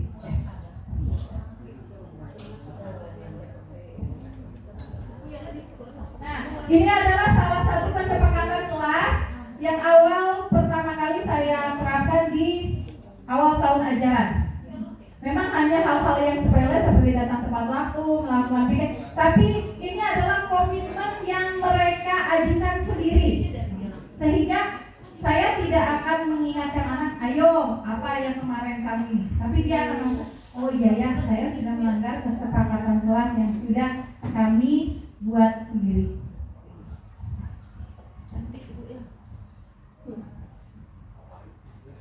Ketika anak membuat kesalahan, ketika anak membuat melanggar peraturan, kan tadi hukuman adalah cara terakhir yang boleh kita gunakan atau bahkan jangan sama sekali menggunakan hukuman. Nah, cara ini adalah menyelesaikan menggunakan restitusi. Restitusi itu adalah proses menciptakan kondisi bagi murid untuk memperbaiki kesalahan mereka sehingga mereka bisa kembali pada kelompok mereka dengan karakter yang paling kuat. Biasanya ketika kita menghukum anak yang melanggar, anak akan tidak percaya diri kembali ke kelas. Anak akan begitu masuk, dipanggil Pak Bu Pipi misalnya. Kamu dipanggil Bu Pipi, Juni dipanggil Bu Pipi. Karena melakukan kesalahan, anak-anak sudah paham bahwa Juni melakukan kesalahan di pelajaran Bu Pipi. Ketika dia kembali ke kelas, dia akan diejek, akan dicemooh oleh kawan-kawannya, atau minimal akan disoraki.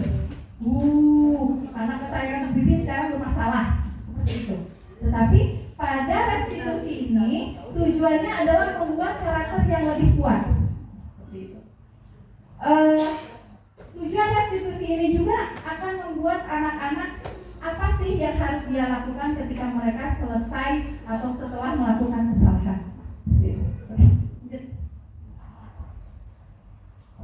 Ciri-ciri restitusi. Yang pertama, restitusi itu tujuannya bukan untuk menebus kesalahan.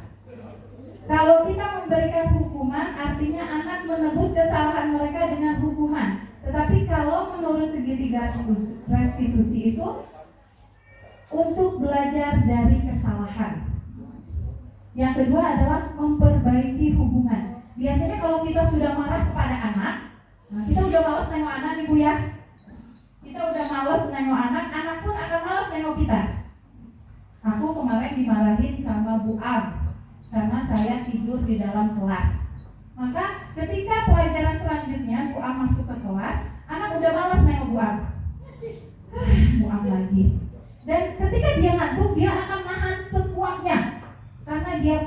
bagaimana cara marah Bu Am ketika dia tertidur di kelas. Nah, sedangkan menurut restitusi dia akan memperbaiki hubungan. Jadi dalam segitiga restitusi ini dia akan menyadari kesalahan dan dia akan meminta maaf kepada Ibu Am. Selanjutnya adalah tawaran, bukan paksaan. Kalau hukuman kan berbentuk paksaan nih. Pel, karena kamu sudah menjatuhkan air itu. Pokoknya pel.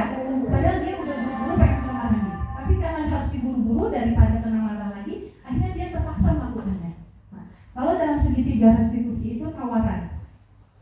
Untuk memperbaiki kesalahannya, kira-kira apa yang bisa kamu lakukan? Oh baik Bu, saya akan meminta maaf kepada Ibu Am. Artinya tawaran yang kita berikan, bukan paksaan.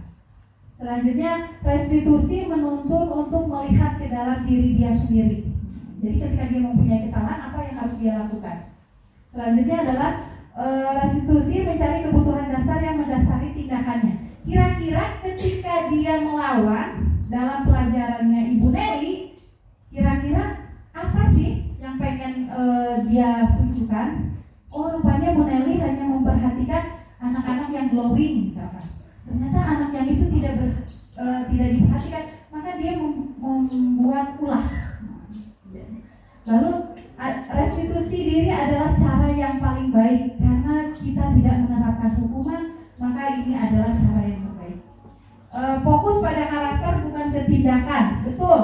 Karena restitusi ini tidak poin terakhir itu adalah hukuman. Kalau memang sudah tidak bisa dilakukan, baru hukuman. Padahal seharusnya tidak boleh. Maka restitusi ini menuju atau fokus pada karakter anak. Karakternya seperti apa? Dia merasa bersalah, dia ingin memperbaiki diri. Jadi bukan tindakannya yang kita lihat. Dan restitusi ini fokus pada solusi. Biasanya ketika anak melakukan kesalahan, kita menghukum, selesailah di situ. Tidak ada solusi lain. Jadi ketika dia melakukan ulang kesalahan, dia akan ya udah dihukum lagi. Begitu seterusnya dia tidak ada solusi. Selanjutnya, mengembalikan murid yang berbuat salah pada kelompoknya. Biasanya ketika anak kita beri hukuman, dia tidak akan mau lagi bergabung dengan kawannya. Misalkan dia bercekak atau berantem.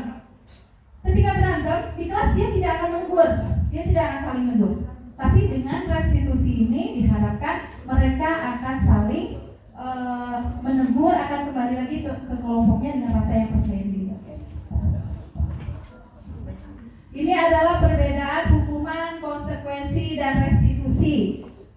Kalau hukuman itu sesuatu yang menyakitkan dan harus terjadi.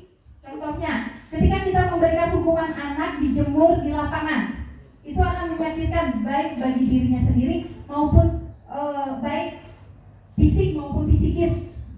Tetapi kalau konsekuensi, karena dia terlambat sesuai dengan peraturan, maka dia akan mengikuti hukuman yang berlaku. Tapi segitiga restitusi memberikan pilihan. Ketika dia melakukan kesalahan, kita memberikan pilihan kepada anak. Apa yang akan kamu lakukan untuk memperbaiki kesalahan ini? Jadi jangan gurunya yang pusing mencari solusi. Berperilaku pasif agresif akan meningkat. Saya hanya ngambil random saja karena mungkin selebihnya juga sama. Perilaku pasif agresif dan akan meningkat. Ketika anak diberikan hukuman, dia akan menentang kita, akan sok gagap. Jadi ketika kita memberikan hukuman kepada anak, dia kalau di kita biasanya gini, apa? Atau dengan tindakan aja udah melotot sama murid, melotot kepada guru. Agresif artinya. Nah, kalau konsekuensi penguatannya hanya bertahan dalam jangka waktu pendek. Jadi kalau konsekuensi kan, kalau dia melakukan kesalahan, maka dia harus memperbaikinya. Akan jangka pendek aja ya udah, nggak netap lagi di dirinya. Nah, kalau di restitusi, masalahnya akan terpecahkan. Dari mulai dia harus apa yang harus dia lakukan, bagaimana solusi selanjutnya, bagaimana tindakan yang akan dia lakukan, itu ada di dalam restitusi.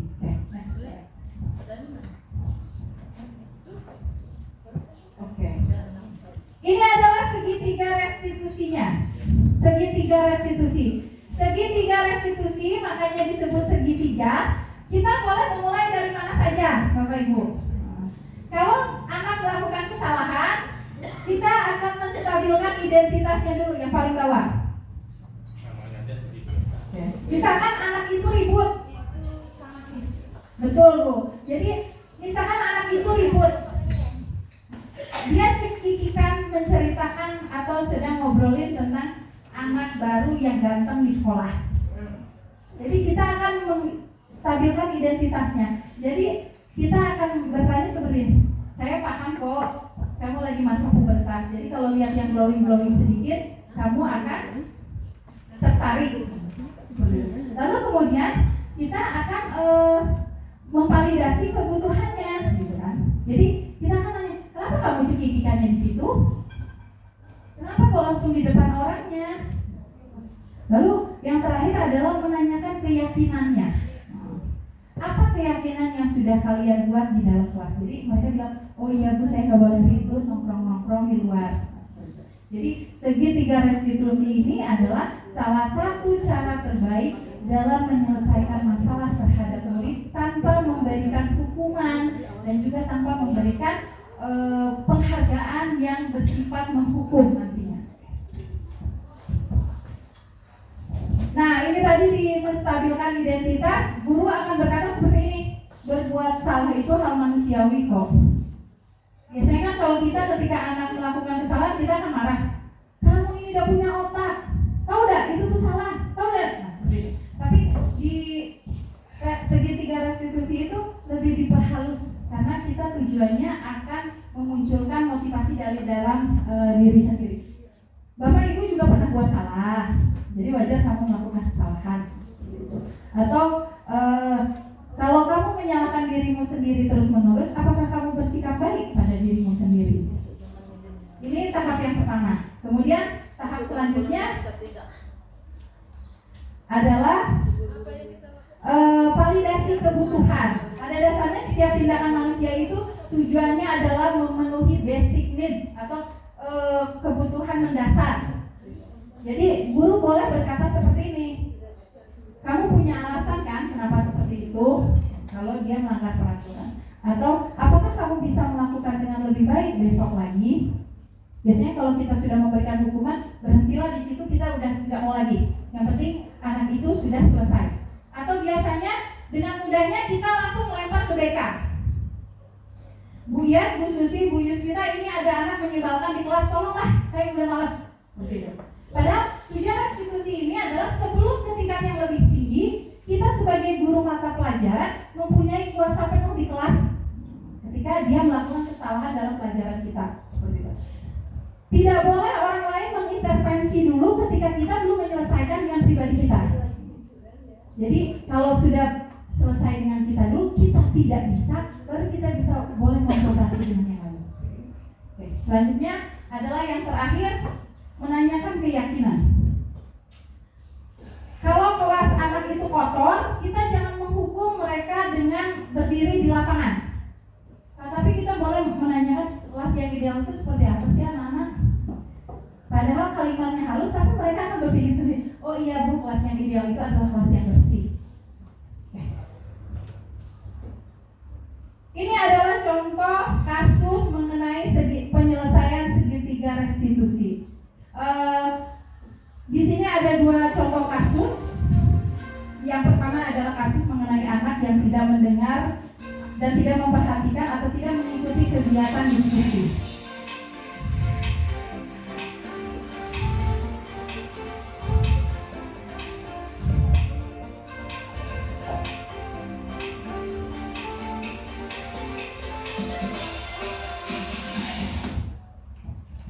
Ini adalah siswa kelas 11 IPA. Jadi ketika teman-temannya bekerja kelompok, dia cuma melamun aja, dia nggak memperhatikan. Biasanya kita langsung emosi. Nah, ini yang pertama adalah menstabilkan identitasnya. Kita harus menekankan kepada dia bahwa apa yang dia lakukan adalah salah. Skenario itu soalnya kan arahnya. Ini adalah contoh kasus, Bu. Nah, contoh kasus. Kalau ya contoh kasus Bapak, inilah kasus yang kita buat bahwa Beginilah cara menyelesaikan dengan hanya hukuman saja.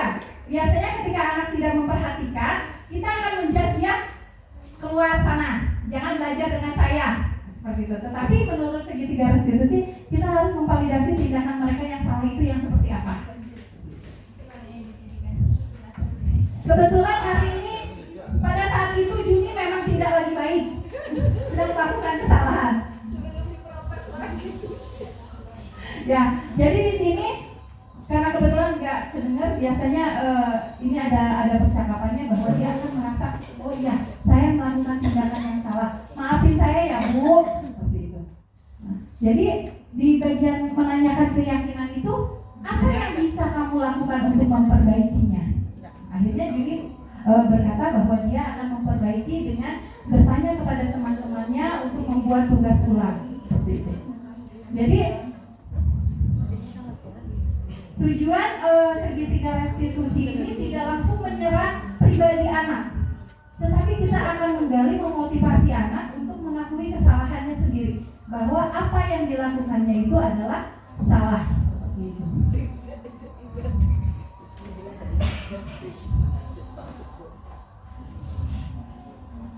Nah, akhirnya dia memilih untuk bertanya kepada kawan-kawannya mengenai tugas yang akan dia perbaiki, seperti itu.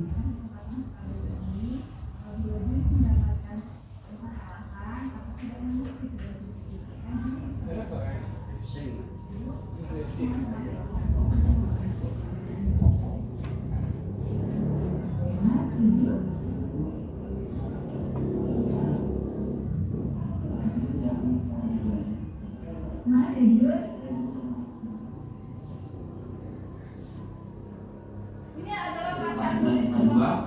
Saya berasal dari sekolah SMA Negeri 3 Gunung. Perasaan saya setelah menyelesaikan masalah menggunakan segitiga restitusi bersama dengan Ibu Andi, saya merasa lega karena telah diberikan kesempatan kembali untuk mengerjakan tugas.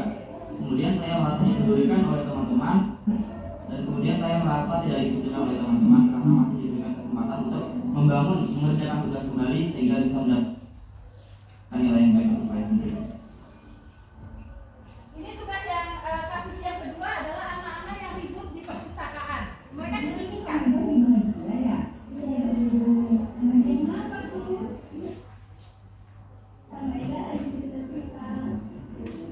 Ibu paham, itu sudah beda dan juga disampaikan. Jadi di sini posisi guru itu dia akan menanyakan, kenapa sih kamu malah cekikikan di perpustakaan?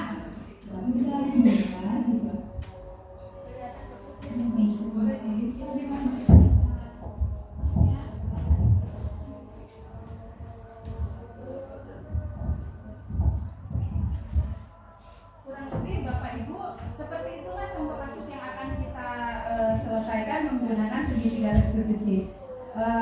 Awalnya berasal dari peraturan kelas. Kalau peraturan kelas tentu basicnya atau tujuannya akan menjadi hukuman. Lalu akan berubah menjadi keyakinan kelas. Keyakinan kelas tersebut adalah yang sudah disepakati oleh seluruh kelas, oleh warga kelas. Walaupun berbeda, pasti akan berbeda setiap kelas, tergantung kesepakatan kelas masing-masing. Dan tujuannya, keyakinan kelas tersebut akan menciptakan lingkungan positif di kelasnya. Ketika lingkungan positif di kelasnya, ketika setiap kelas mempunyai keyakinan kelas yang berdampak positif, maka akan menghasilkan budaya positif di sekolah. Tidak akan lagi ada guru yang menghardik, tidak akan ada lagi guru yang menganggap murid sebagai teman, seperti itu. Dan tidak akan ada lagi guru yang hanya memantau saja. Tetapi budaya positif ini atau disiplin positif sekolah ini tujuannya akan memposisikan guru sebagai manajer.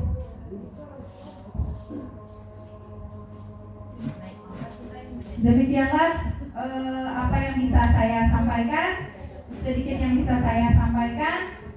Salam guru penggerak, tergerak, bergerak, menggerakkan. Kurang lebih mohon maaf. Assalamualaikum warahmatullahi wabarakatuh.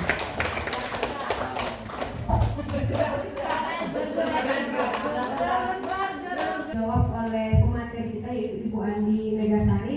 Untuk sesi pertama kita membuka tiga penanya. Jika ada lagi nanti yang menanya, maka kita akan buka sesi kedua. Jika tidak ada, maka kita akan selesai di sesi yang pertama. Baik Bapak dan Ibu, silakan ada yang mengajukan pertanyaan.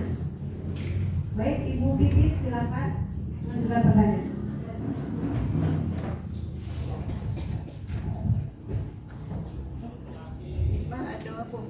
Baik, terima kasih kepada Ibu selaku moderator dan Ibu serta Bapak Guru. Nah, di sini baiklah untuk Ibu bertanya, bagaimana cara meminimalisir peserta didik yang telah merasa dirinya itu tidak semangat untuk belajar karena mental atau rasa dia di kelas tuh udah gak semangat karena dia sering dimarahi oleh gurunya. Sekian dari saya, terima kasih.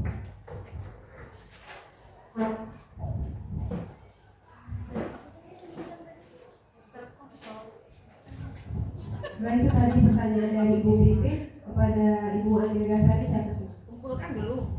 Tapi 3 tadi. Cepat ya tuh. Oh, nggak dicatat dulu. Catat dulu, jadi jawabannya. Kalau lagi itu pakai pena.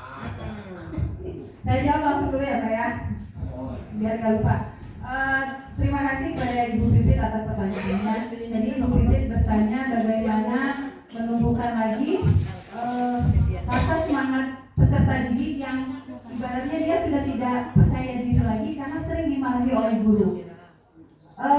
Mungkin yang pertama, kita selaku wali kelas bukan hanya mencatat apabila ada laporan dari anak, tetapi ketika kita sebagai wali kelas masuk ke dalam kelas tentu akan memperhatikan dan juga melihat situasi di dalam kelas. Apabila ada anak yang mengalami penurunan kepercayaan diri akibat sering dimarahi oleh anak oleh guru, tentu itu ada sebabnya. Sebelum kita melakukan tindakan atau menemukan solusi, tentu kita harus menggali dulu apa penyebab dari anak tersebut. Boleh kita memanggilnya secara pribadi, jadi tidak harus di depan umum agar anak itu tidak merasa direndahkan atau dihilangkan rasa percaya dirinya. Kita bisa bertanya kepada anak selaku wali kelas, karena wali kelas itu bertindak sebagai orang tua di sekolah.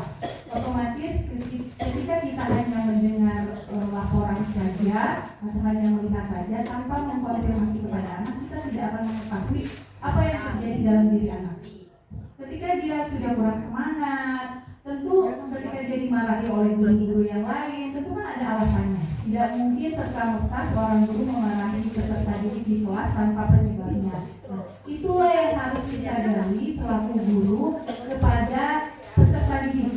Posisi kontrol kita sebagai manajer, kita harus mendekati anak untuk bertanya secara langsung ke pribadi anak tersebut apa yang terjadi sehingga dia selalu menyebabkan masalah yang menyebabkan guru-guru yang masuk atau berhadapan dengan peserta didik tersebut selalu marah. Tentu kita harus mendekati secara persuasif. Jadi memunculkan motivasi dari dirinya sendiri untuk menceritakan ada apa sih atau apa sih yang dia rasakan selama ini sehingga dia selalu melakukan ulah atau melakukan tindakan-tindakan yang akan memicu kemarahan guru tersebut. Mungkin itu yang bisa saya jawab kepada Ibu Pipit. Bagaimana? Terima kasih. baik, tadi pemaparan dari pertanyaan yang diajukan oleh Ibu Pipit. Silakan pertanyaan kedua. Iya, boleh. Itu Ya, langsung Bapak ditonton. dipersilakan untuk memberikan pertanyaan. Oke, halo-halo biar dengar Pak.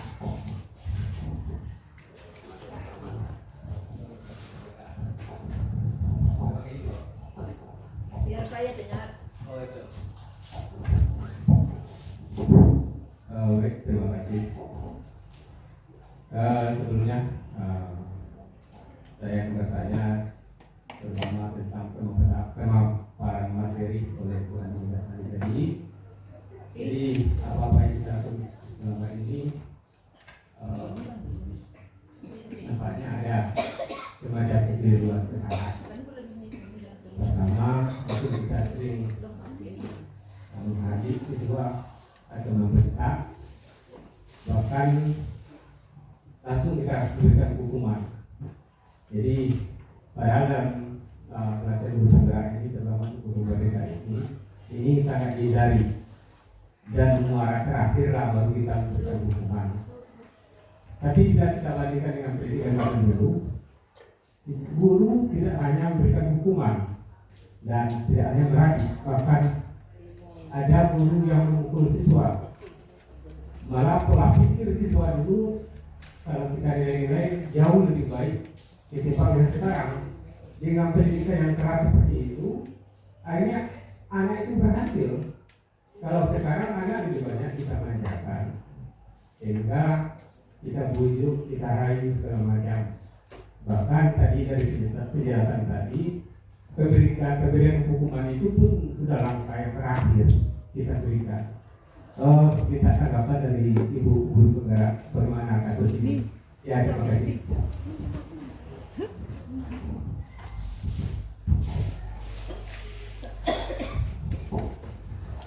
Baik, kepada Ibu Adinda Putri, saya persilakan untuk memberikan jawaban.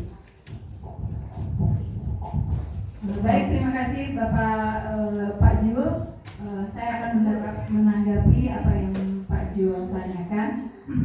Kebetulan saya adalah produk zaman dulu juga Pak Jul.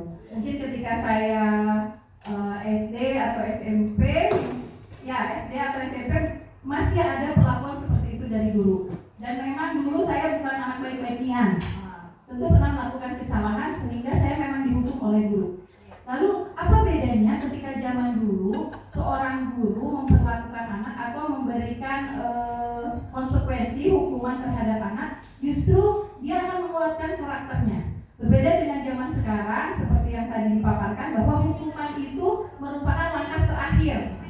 Padahal pada zaman dahulu pendidikan seperti itu yang membuat anak merasa lebih baik dan merasa lebih diperhatikan oleh guru. Ini seperti itu ya Pak Jul. Ada perbedaan mendasar pendidikan zaman dahulu dengan zaman sekarang. Kalau zaman dahulu, ketika saya mengadu kepada orang tua, saya dimarahin oleh guru, saya akan ditambah hukumannya oleh orang tua. Itu salah satu kepercayaan yang diterapkan oleh orang tua bahwa menitipkan anak itu memang betul untuk dididik. Berbeda dengan zaman sekarang. Mengapa sekarang ada undang-undang perlindungan untuk terhadap guru? Karena setiap kekerasan sedikit pun orang tua zaman sekarang akan melaporkan kepada pihak berwajib. Padahal tujuan kita adalah mendidik. Hal itulah yang mendasari hukuman kenapa diberikan atau menjadi opsi terakhir. Karena kalau zaman dulu orang tua memang sangat percayanya kepada institusi pendidikan. Berbeda dengan zaman sekarang, banyaknya hal-hal yang terjadi di institusi pendidikan itu justru membahayakan anak-anaknya sehingga sedikit-sedikit melapor. Kalau zaman dulu saya melapor akan ditambahi hukuman. Kalau zaman sekarang kita melapor, anak melapor justru kita yang dilaporkan. Mungkin seperti itu. Jadi karena karakter terbentuk di rumah itu tidak tegas dengan memanjakan anak. Mungkin kalau Bapak Ibu yang guru senior, anaknya ada yang masih sekolah, ketika mengadu, kita akan berbicara, kapok lah, rasakan lah. Kapok hanya dihukum seperti itu. Tetapi kalau anak-anak zaman sekarang lain, justru ketika dia melapor kepada orang tuanya malah langsung mendatangi institusi untuk mempermasalahkan hal tersebut. Mungkin banyak dari kita yang mengalami hal tersebut. Berapa banyak orang tua yang ke sekolah karena tindakan guru terhadap murid yang tujuannya positif untuk mendisiplinkan justru dianggap menyakiti anak tersebut. Seperti itu Pak Jul. Mungkin kembali lagi ke karakter keluarga. Jadi memang perlu adanya kolaborasi antara orang tua dengan wali murid, orang tua dengan wali kelas, orang tua dengan guru mata pelajaran, sehingga memberikan penjelasan atau pemahaman kepada orang tua bahwa apa yang kita lakukan di sekolah ini tentu untuk kebaikan anak, bukan untuk menyakiti anak. Seperti itu. Kita bisa melihat beberapa banyak kasus guru yang dilaporkan, bahkan sampai diadili oleh muridnya sendiri karena berasal dari mencubit, memukul, bahkan merasa direndahkan karena diejek. Mungkin karena perbedaan mental, perbedaan cara mendidik. Nah, itulah yang mendasari kenapa sekarang hukuman ditempatkan pada urutan terakhir. Mungkin seperti itu, Pak. Terima kasih. Bagaimana kepada Ya, Bapak sudah cukup puas atau akan menanggapi? saya minta pandangan dari guru penggerak. Bagaimana pola yang lama dengan sekarang? Kalau dia memandang sekarang sebagai guru penggerak, dia berpihak kemana itu lah kira. Pandangan saya sebagai calon guru penggerak, kalau misalkan itu terjadi pada saya, tentu saya tidak akan melakukan tindakan hukuman. Kalau misalkan hukuman itu sejatinya tidak akan pernah mendidik. Kalau kita tujuannya hanya akan membuat dia jerah. Tetapi apabila hukuman itu tujuannya untuk membuat dia lebih baik lagi, memperkuat karakternya, mungkin itu saya akan setuju. Tapi kalau tujuannya hanya akan membuat jerah, maka saya memang menempatkan hukuman di terakhir. Karena memang sejatinya anak sekarang, Pak Jun, lebih baik dia dipukul daripada mendengar ceramah. Maka hal diceramahin itulah hal yang akan membuat mereka menyadari kesalahannya. Kalau saya sebagai guru penggerak, tentu saya tidak akan menerapkan hukuman kepada anak. Saya akan melakukan pendekatan secara restitusi sesuai dengan apa yang diajarkan melalui paradigma baru sekarang. Terima kasih. Sambo itu juga hasil program dulu ya, Pak? Baik, bagaimana Bapak? Oke. Itu tadi tanya dari Pak Jun. Pertanyaan terakhir dari sini, Bapak. Bukan bertanya ya, bertanya karena menarik juga. Silakan kepada Bapak. Jadi konsepnya gini. Tadi kan problemnya di sini ya. Maaf ya, bukan apa ya. Tidak apa-apa, Pak.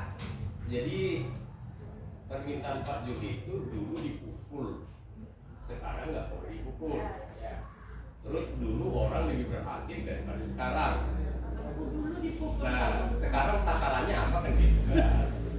Nah, sementara konsep ibu tadi kan sudah benar, kita kan ada dua faktor tadi ya. Jadi dorongan dari luar, dari dalam. Jadi yang kita kejar sekarang kan dari dalam ya. Jadi kesadaran itu tumbuh dari dalam. Kalau zaman dulu dari luar. Jadi sebaiknya kesadaran muncul dari siswa itu sendiri, bukan karena faktor. Iya. Itu aja. Terima kasih, Pak, tambahannya. Manapun dulu Pak Otan pukul kan, Pak? Nah, dulu lah ini.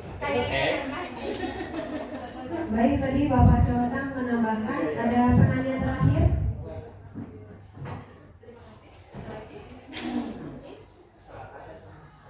Baik, kepada Bapak Juwanda, dipersilakan.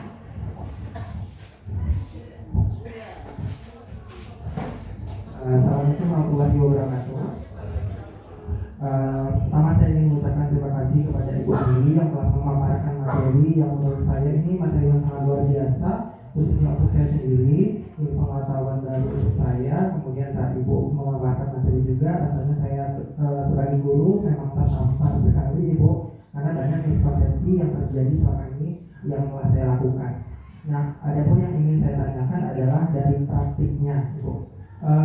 Tentang restitusi tadi. Nah, dari sebelumnya saya memang pernah melakukan hukuman, kemudian juga sudah memberikan konsekuensi. Nah, untuk restitusi ini sebenarnya sudah paham, namun di sini memang dapat penambahan baru dan istilahnya baru tahu oh ternyata itu restitusi. Gitu. Nah, yang ingin saya tanyakan sekarang saya mengajar, kemudian dan melakukan pengamatan terhadap siswa, mengenal karakteristik siswa. Kenapa mungkin dia tidak mengerjakan tugas? Kenapa dia mungkin memodul saat saya mengajar? Mengapa mereka tertidur saat saya mengajar begitu? Di situ saya melakukan refleksi diri. Nah, kemudian tidak itu juga tentu perlu restitusi di sana ya Bu ya. Tetapi kendalanya adalah bagaimana caranya melakukan restitusi ketika saat pelaksanaan proses pembelajaran tentu akan memakan waktu yang banyak. Sementara jumlah murid yang melakukan itu khususnya pada pelajaran matematika itu sangat banyak begitu. Nah, bagaimana tipsnya untuk melakukan restitusi tersebut? Sementara ketika dipanggil begitu kan, maka waktunya akan nambah lagi begitu. Tentu ini sebenarnya berbicara tentang budaya positif. Budaya positif itu saya yakin tidak hanya bisa dilakukan oleh satu orang saja, tetapi harus ekosistemnya mendukung begitu Bu. Jadi saya meminta apakah ada trik untuk melakukan restitusi tersebut. Terima kasih.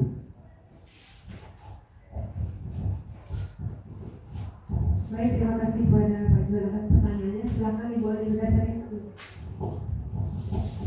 Baik, terima kasih. Pertanyaan yang pernah saya dengar dan ternyata bukan hanya kita saja yang bertanya. Kemarin kami ketika membahas modul ini juga menjadi pertanyaan dari beberapa guru, karena dengan banyaknya administrasi yang dibebankan kepada guru, begitu banyak tuntutan kepada guru dalam mengajar, perangkat segala macam, kenapa kita juga harus dibebankan dengan penyelesaian masalah secara restitusi? Sedangkan penyelesaian masalah secara restitusi itu memang membutuhkan waktu dan juga prosesnya karena bertahap, karena bukan hanya sekali ngomong langsung selesai gitu kan. Kemarin ketika kami berdiskusi ada beberapa masukan, salah satunya bisa kita memanggil anak itu jika memang sudah berulang kali melakukan, tetapi mungkin ketika hanya satu kali dan itu tidak mengganggu kawan yang lain, tapi kita merasa terganggu, kita bisa menegurnya secara halus saat itu juga. Tetapi bila terjadi lagi, kita bisa memanggilnya di luar jam pelajaran. Memang jelas itu akan memakan waktu dan juga mengganggu baik waktu kita istirahat sebagai guru, juga murid dalam beristirahat. Tetapi memang begitulah cara penyelesaian yang lebih memanusiakan manusia kalau menurut Ki Hajar Dewantara. Karena jangan sampai kita ingin menyelesaikan masalah tapi tidak ada solusinya seperti itu. Jadi mungkin triknya bisa Pak Juandra memanggil anak itu di luar jam pelajaran apabila sudah berulang kali. Tapi kalau misal masih bisa kita selesaikan di dalam kelas, mungkin tidak harus menggunakan segitiga restitusi yang full, tetapi bisa kita menggunakan misalnya menstabilkan identitas pada tahap pertama. Jadi bertanya kepada anak, Bapak tahu kok ini jam terakhir apalagi matematika, pasti bosan ya, tapi Bapak minta tolong karena ini juga untuk kebaikan kalian, silakan. Atau kalau secara pribadi silakan Juni tolong diperhatikan karena ini juga kan bukan untuk Bapak. Boleh ketika kita mengadakan diskusi, kita mendekat kepada itu. Biasanya kan ketika anak-anak berdiskusi secara kelompok, kita bingung nih apa yang kita kerjakan. Kita bisa keliling, bisa mendekati anak-anak yang memang melakukan atau terindikasi tidak memperhatikan di saat pelajaran kita. Mungkin seperti itu Pak Juandra. Bagaimana Pak Juandra? Sudah cukup? Baik, Bapak dan Ibu, apakah masih ada yang ingin bertanya? Jika masih ada, kita buka sesi kedua nih. Baik, kita buka sesi kedua karena masih ada penanya kepada Bapak Eko Sulis Kamil.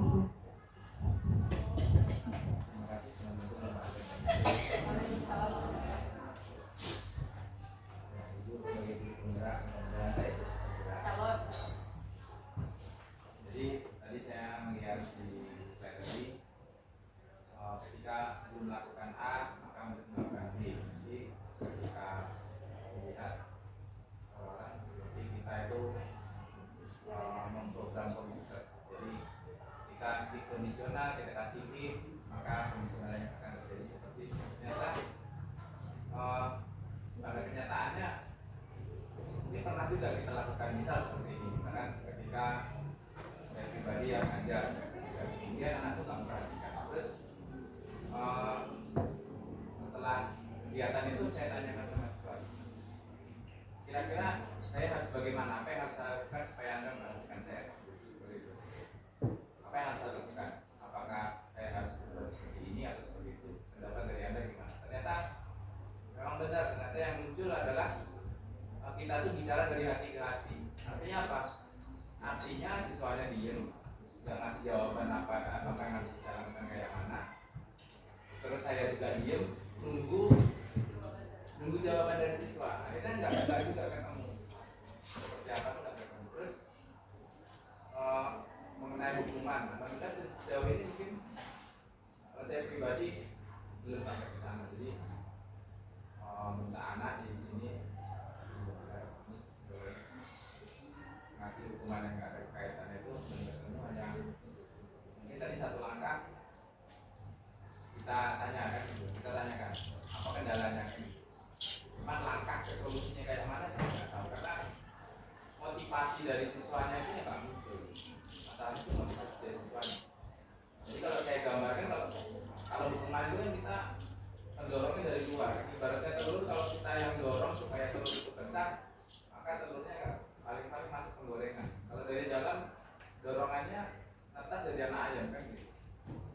masalahnya sekarang itu gimana kita itu menumbuhkan dari dalamnya, itu nggak ketemu sampai sekarang. Bahkan kita coba banyak cara kan gitu. Kita coba banyak cara, misalkan saya paksa kayak di kelas itu supaya mereka tuh nggak ngantuk.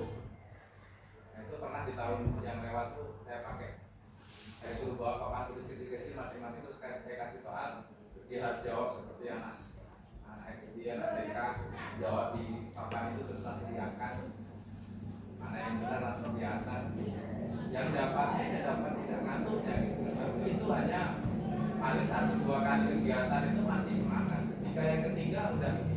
Jadi saya tengok ada juga titik jenuhnya, mungkin siswa yang di kelas tidur terus, tapi ada satu saat dia tidur juga, dia tidur terus di kelas. Karena kalau di sini juga belajar ada batasnya, ada faktor pembatas, nggak akan terus gitu. Makanya mungkin ada guru-guru yang komentar juga, di sekolah anaknya nakal kok dia jadi polisi, terus apakah polisinya jadi polisi nakal? Kan enggak juga kan. Artinya mungkin di SMA ini dia memuaskan dulu nakalnya kan gitu. Jadi besok ketika dia udah dewasa nakalnya udah puas. Atau kebalik yang di sekolah itu nurut, tahu-taunya nanti udah dewasanya nakalnya kan gitu.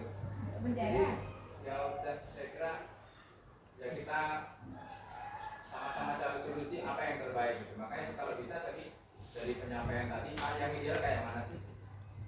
Jadi kalau tadi kan kita masih bandingkan, kalau kita melakukan ini hasilnya ini, melakukan itu hasilnya. Baik, Pak. Sekarang ada nggak misalkan idealnya Pak, ketika siswa seperti ini, maka langkah yang harus dilakukan kayak ini. Kan enak juga ya kan? Karena saya kira ya lebih enak gitu, kita mengambil lebih enak. Jadi dari sekian banyak pilihan itu mana sih yang ideal kan gitu. Walaupun nanti ketika kita aplikasikan di kelas juga tidak akan 100% gitu, karena kondisional juga kan gitu. Misalkan dari satu kelas 3-12 itu mau jam pelajaran apa saja, mungkin seasik gurunya apa saja ya, saya tanya ke guru yang masuk di situ ya tetap aja asik dengan dunia lainnya, maksudnya dia tidur gitu. Dan ketika kita ajak dia komunikasi seperti itu ya dia dengar, cuman rasanya tidak nyambung karena mungkin dia udah dengan dunianya. Jadi ada nggak kira-kira ya simpel dan kan idealnya kayak mana kan gitu. Mungkin di dalam modul itu udah istilahnya udah lebih mendalami, mungkin ada idealnya seperti apa. Jadi kita lebih mudah untuk penerapannya di kira itu. Baik, kepada Bapak Eko Sulis, terima kasih atas pertanyaannya. Pada Ibu Anita. Terima kasih kepada Pak Eko. Saya akan menyambutkan kembali dengan pertanyaan atau pemaparan yang tadi sedikit ditambahkan oleh Pak Juandra. Memang disiplin positif ini tidak instan, harus bertahap. Dan memang betul, secara tidak langsung, secara tanpa kita sadari kita itu sudah melakukan restitusi segitiga, segitiga restitusi. Hanya saja kita baru tahu, oh proses tersebut itu bernama segitiga restitusi. Walaupun tidak seluruh siklusnya kita lakukan, tetapi pendekatan seperti itu sudah kita lakukan. Apabila sekarang kalau ditanya gimana yang paling ideal, saya rasa sebagus apapun modul, sebagus apapun petunjuk, betul apa yang dikatakan Pak Eko, walaupun tidak akan 100%, tetapi kita memang harus melihat secara situasi dan kondisi saat itu anak, dan juga harus ada dukungan terhadap ekosistem sekitar. Jadi kalau hanya saya saja yang menumbuhkan minat anak, tentu anak itu hanya akan semangat pada pelajaran saya saja. Tapi kalau kita sepakat satu sekolah, menumbuhkan budaya positif di sekolah, memberikan motivasi kepada anak, memberikan atau meluruskan bila dia ada kesalahan, di pelajaran saya anak itu mengantuk. Saya tegur, saya dekati. Kenapa kamu mengantuk? Ayo bangun, dibuka, misalnya seperti itu. Rupanya di pelajaran Pak Tarni, anak itu tidur dibiarkan, misalkan. Atau di pelajaran Pak Tria, justru ketika anak itu tidur disuruh berlari, karena biasanya adalah pelajaran olahraga. Kamu olahraga malah tidur. Nah, seperti itu. Saya rasa kalau untuk kiat-kiat yang ideal memang itu akan berjalan dengan sendirinya ketika kita melaksanakan segitiga restitusi ini. Tetapi apabila ada dukungan dari seluruh ekosistem di sekolah, seluruh lingkungan di sekolah, untuk mewujudkan disiplin yang positif, saya rasa meningkatkan motivasi belajar intrinsik dari murid itu akan timbul dengan sendirinya. Jadi kalau misalnya Pak Eko memberikan metode pembelajaran yang berbeda, memberikan pendekatan yang berbeda, memberikan perhatian terhadap anak yang misalkan membutuhkan perhatian, misalkan dia cari perhatian segala macam, dia hanya akan mengikuti dan termotivasi di pelajaran Pak Eko saja. Tapi kalau guru lain hanya cuek-cuek saja dengan keadaan anak yang sama pada berbagai mata pelajaran, mungkin tidak akan tumbuh motivasi dirinya sendiri. Jadi memang kita harus bersama-sama bekerja sama menumbuhkan disiplin positif di sekolah. Jangan sampai ada satu orang yang mendukung tapi satu orang mencemen. Alah, ngapain Pak Eko mengadakan kayak gitu, pendekatan sama anak ngobrol-ngobrol. Kalau dia tidur ya sudah selesai perkara, berarti dia tidak mau belajar di mata pelajaran saya. Kan seperti itu. Tidak semua guru merasa peduli, tetapi jika kita tumbuhkan bersama sikap peduli itu, tumbuhkan niat bersama untuk memajukan sekolah ini, untuk menumbuhkan motivasi anak, saya rasa anak itu juga akan muncul rasa minat belajarnya. Mungkin seperti itu Pak Eko. Kurang lebih mohon maaf jika kurang puas dalam menjawab pertanyaan Pak Eko. Dipuaskan di rumah nanti. Bagaimana Pak Eko jawaban dari pemateri kita? Baik, kesempatan terakhir untuk satu orang penanya di sesi ini. Nampaknya sudah cukup dan cukup puas pemaparan materi dari Ibu Ani Megasari. Baik, saya simpulkan dari materi hari ini yaitu budaya positif di sekolah, di mana budaya positif sekolah ini dilakukan oleh seluruh warga sekolah. Jadi tidak hanya guru saja, tapi juga harus untuk siswa. Lalu ada 5 posisi kontrol guru untuk mengontrol siswa dan juga adanya segitiga restitusi. Segitiga restitusi ini dapat membantu murid menjadi lebih memiliki tujuan disiplin positif serta memulihkan dirinya setelah berbuat salah. Lalu segitiga restitusi ini juga membantu murid jujur pada diri sendiri dan mengevaluasi dampak dari kesalahan yang dilakukan. Mungkin itu pemaparan dari materi kita hari ini. Kurang dan lebihnya kami mohon maaf. Kami akhiri wabillahi taufiq wal hidayah. Wassalamualaikum warahmatullahi wabarakatuh. Terima kasih Bapak Ibu semuanya. Assalamualaikum warahmatullahi wabarakatuh. Perkenalkan, nama saya Juan Ratri Dharma. Saya guru matematika di SMA Negeri 3 Bungo. Saya sangat merasa beruntung sekali bisa mengikuti kegiatan diseminasi yang dilakukan oleh Ibu Andi Megasari terkait menyampaikan materi bagaimana membangun budaya positif di sekolah. Menurut saya materi yang telah disampaikan menambah wawasan saya, menambah ilmu saya bagaimana membangun budaya positif di sekolah, karena kita ketahui ternyata cara-cara yang telah dilakukan khususnya oleh saya sendiri masih mengalami miskonsepsi sebelumnya, dan harapan saya dengan saya mendapatkan ilmu ini saya bisa menerapkannya pada praktik-praktik di sekolah saya ini. Kemudian Ibu Andi sendiri pun dalam menyampaikan materi, saya sangat senang sekali karena beliau sangat antusias sekali dalam menyampaikan materi dan sangat bersemangat dan memahami materi dengan baik, sehingga membuat saya termotivasi ingin seperti beliau dan ingin mengikuti kegiatan guru penggerak yang diadakan oleh Kementerian Pendidikan. Sekian dari saya. Terima kasih. Assalamualaikum warahmatullahi wabarakatuh. Perkenalkan, nama saya Muhammad Zaki Anggara Mukti dari kelas 11 IPA 2 dari SMA Negeri 3 Bungo. Perasaan saya diajar oleh Bu Andi, yang pertama semakin semangat belajar tentunya. Yang kedua yaitu anak-anak yang diajar Bu Andi itu atau Bu Andi yang menjadi wali kelas, anak-anak itu pada semangat saat diajar Bu Andi. Yang ketiga yaitu anak-anak itu pada gimana ya? Anak-anak itu pada ngikutin peraturan yang ada di kelas yang dibuat secara bersama-sama dan disepakati satu kelas dengan Bu Andi. Yang keempat yaitu anak-anak itu semakin solid, semakin menjaga sopan santun, menjaga nama baik kelasnya maupun nama sekolahnya. Setelah itu Bu Andi itu sangat perhatian kepada murid-muridnya, kalau sangat detail perhatiannya kepada anak muridnya. Sekian dari saya. Saya akhiri. Assalamualaikum warahmatullahi wabarakatuh.